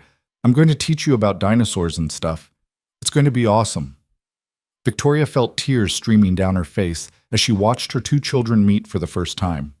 Daniel wrapped his arms around all of them, and Victoria thought about how far they'd come. A year ago, she'd been fighting for her company, estranged from her father, terrified about her future. Now she had everything she'd never known she wanted: a husband who saw her completely, a son who'd chosen to love her, a daughter who'd just arrived, and a family that was complicated and imperfect and absolutely hers. Catherine and Charles came in next, and the sight of her father holding his new granddaughter with tears running down his face made Victoria cry all over again. "She's beautiful, Victoria," Charles said. "Just perfect." "Thanks, Dad." "And you did amazingly. I'm so proud of you." They stayed in the hospital for 2 days before bringing Grace home. The house that Daniel had been renovating when they first met was now full. 2 children, 2 adults, 1 cat, and more love than Victoria had ever thought possible. The first weeks were chaos. Grace cried at all hours. Victoria struggled with breastfeeding and sleep deprivation. Daniel walked endless circles around the house with his daughter at 3 a.m., singing off-key lullabies. Jamie tried to help by reading Grace elaborate stories about dinosaurs, which she slept through completely. But slowly, they found their rhythm. Victoria took maternity leave from Hale Industries, trusting her executive team to handle things in her absence. Daniel worked from home when possible, splitting his time between client meetings and diaper changes. Jamie embraced his role as big brother with endearing seriousness. And one evening in early spring, when Grace was 2 months old and finally sleeping for more than 2 hours at a stretch, Victoria found herself standing in the doorway of the nursery watching Daniel rock their daughter to sleep. He looked up and saw her watching and smiled. "Hey," he whispered. "Hey yourself." "She's almost out." "Good, I'm exhausted." "Me too." They stood there in the soft glow of the nightlight, 2 tired parents savoring a moment of peace. "Remember when you knocked on my door looking for a flashlight?" Daniel asked quietly. "Best lost flashlight in history. I knew I liked you from that first conversation. The way you looked at my renovation disaster and didn't run screaming." "I almost did run screaming. Your coffee was that bad." "It's improved." "Marginally." Daniel carefully transferred Grace to her crib, and they stood watching her sleep for a moment before heading to their own bedroom. "Do you ever think about how different our lives would be if you hadn't knocked that night?" Daniel asked as they settled into bed. "Sometimes, but not in a wistful way. More in a grateful way, like, what if I hadn't been brave enough to knock? What if I'd stayed in my perfect lonely house and never taken the risk? I'm glad you took the risk." "Me too." They fell asleep tangled together, and Victoria thought about risks and rewards and the courage it took to choose the life you wanted instead of the life everyone expected. 6 months later, on a warm September evening, Victoria stood in the backyard hosting a small gathering. It wasn't anything formal, just friends and family, a casual dinner to celebrate the fact that Hale Industries had just won the biggest contract in company history. Daniel was manning the grill with Jamie as his assistant. Grace was being passed around by various admirers, charming everyone with her gummy smiles. Catherine and Charles were deep in conversation with some of Victoria's colleagues. Mrs. Chen was giving unsolicited but appreciated advice about baby sleep schedules. Victoria's assistant Margaret appeared at her elbow with a glass of wine. "To the CEO who does it all," Margaret said, raising her own glass. "I definitely don't do it all," Victoria protested. "I have an amazing team and an incredibly supportive family." "Still, this is a big win. You should take a moment to appreciate it." Victoria looked around at her backyard full of people she loved, at the house she'd helped build, at the family she'd chosen and the family that had chosen her back. "I'm appreciating it," she said. "All of it. All." Later that evening, after everyone had gone home and the kids were in bed, Victoria and Daniel sat on their back porch watching fireflies. I've been thinking, Victoria said. Dangerous. Very. She smiled. I've been thinking about succession planning for the company. You just won your biggest contract ever and you're already thinking about succession? Not immediate succession, long-term planning. I want to build something sustainable, something that will last beyond me. And I want to make sure that when the time comes, the company goes to someone who will preserve its values and protect the employees. You've got years before you need to worry about that. I know, but I like planning ahead. It's kind of my thing. Daniel pulled her closer. Your thing is taking on impossible challenges and making them work through sheer force of will. That too. They sat in comfortable silence, the kind that comes from truly knowing someone. Daniel? Victoria said after a while. Yeah? Thank you. For what? For knocking me out of the life I thought I was supposed to have and showing me the life I actually wanted. For being patient while I figured it all out. For fighting for me, even when it meant confronting my father. For building this with me. Daniel kissed her forehead. Best thing I ever did was buy this broken-down house next to yours. Best thing I ever did was knock on your door. Even though you never found that flashlight, I found something better. They stayed on the porch until the fireflies faded and the stars came out. Two people who'd started as strangers and become everything to each other. Inside the house, Jamie slept peacefully with marmalade curled at his feet. Grace dozed in her crib, tiny fists curled against her cheeks. The renovation that had brought Daniel and Victoria together was long finished, but the building continued. A life, a family, a future, constructed one choice at a time. And in the morning, they'd wake up and do it all again. The meetings and the client calls and the diaper changes and the homework help and the million small moments that made up a life. But for now, in this quiet moment on their back porch, Victoria and Daniel simply held each other and appreciated what they'd built. Not the life anyone had planned for them, not the future that had seemed inevitable or expected or safe, but the life they'd chosen. Their life. And it was more than enough. It was everything.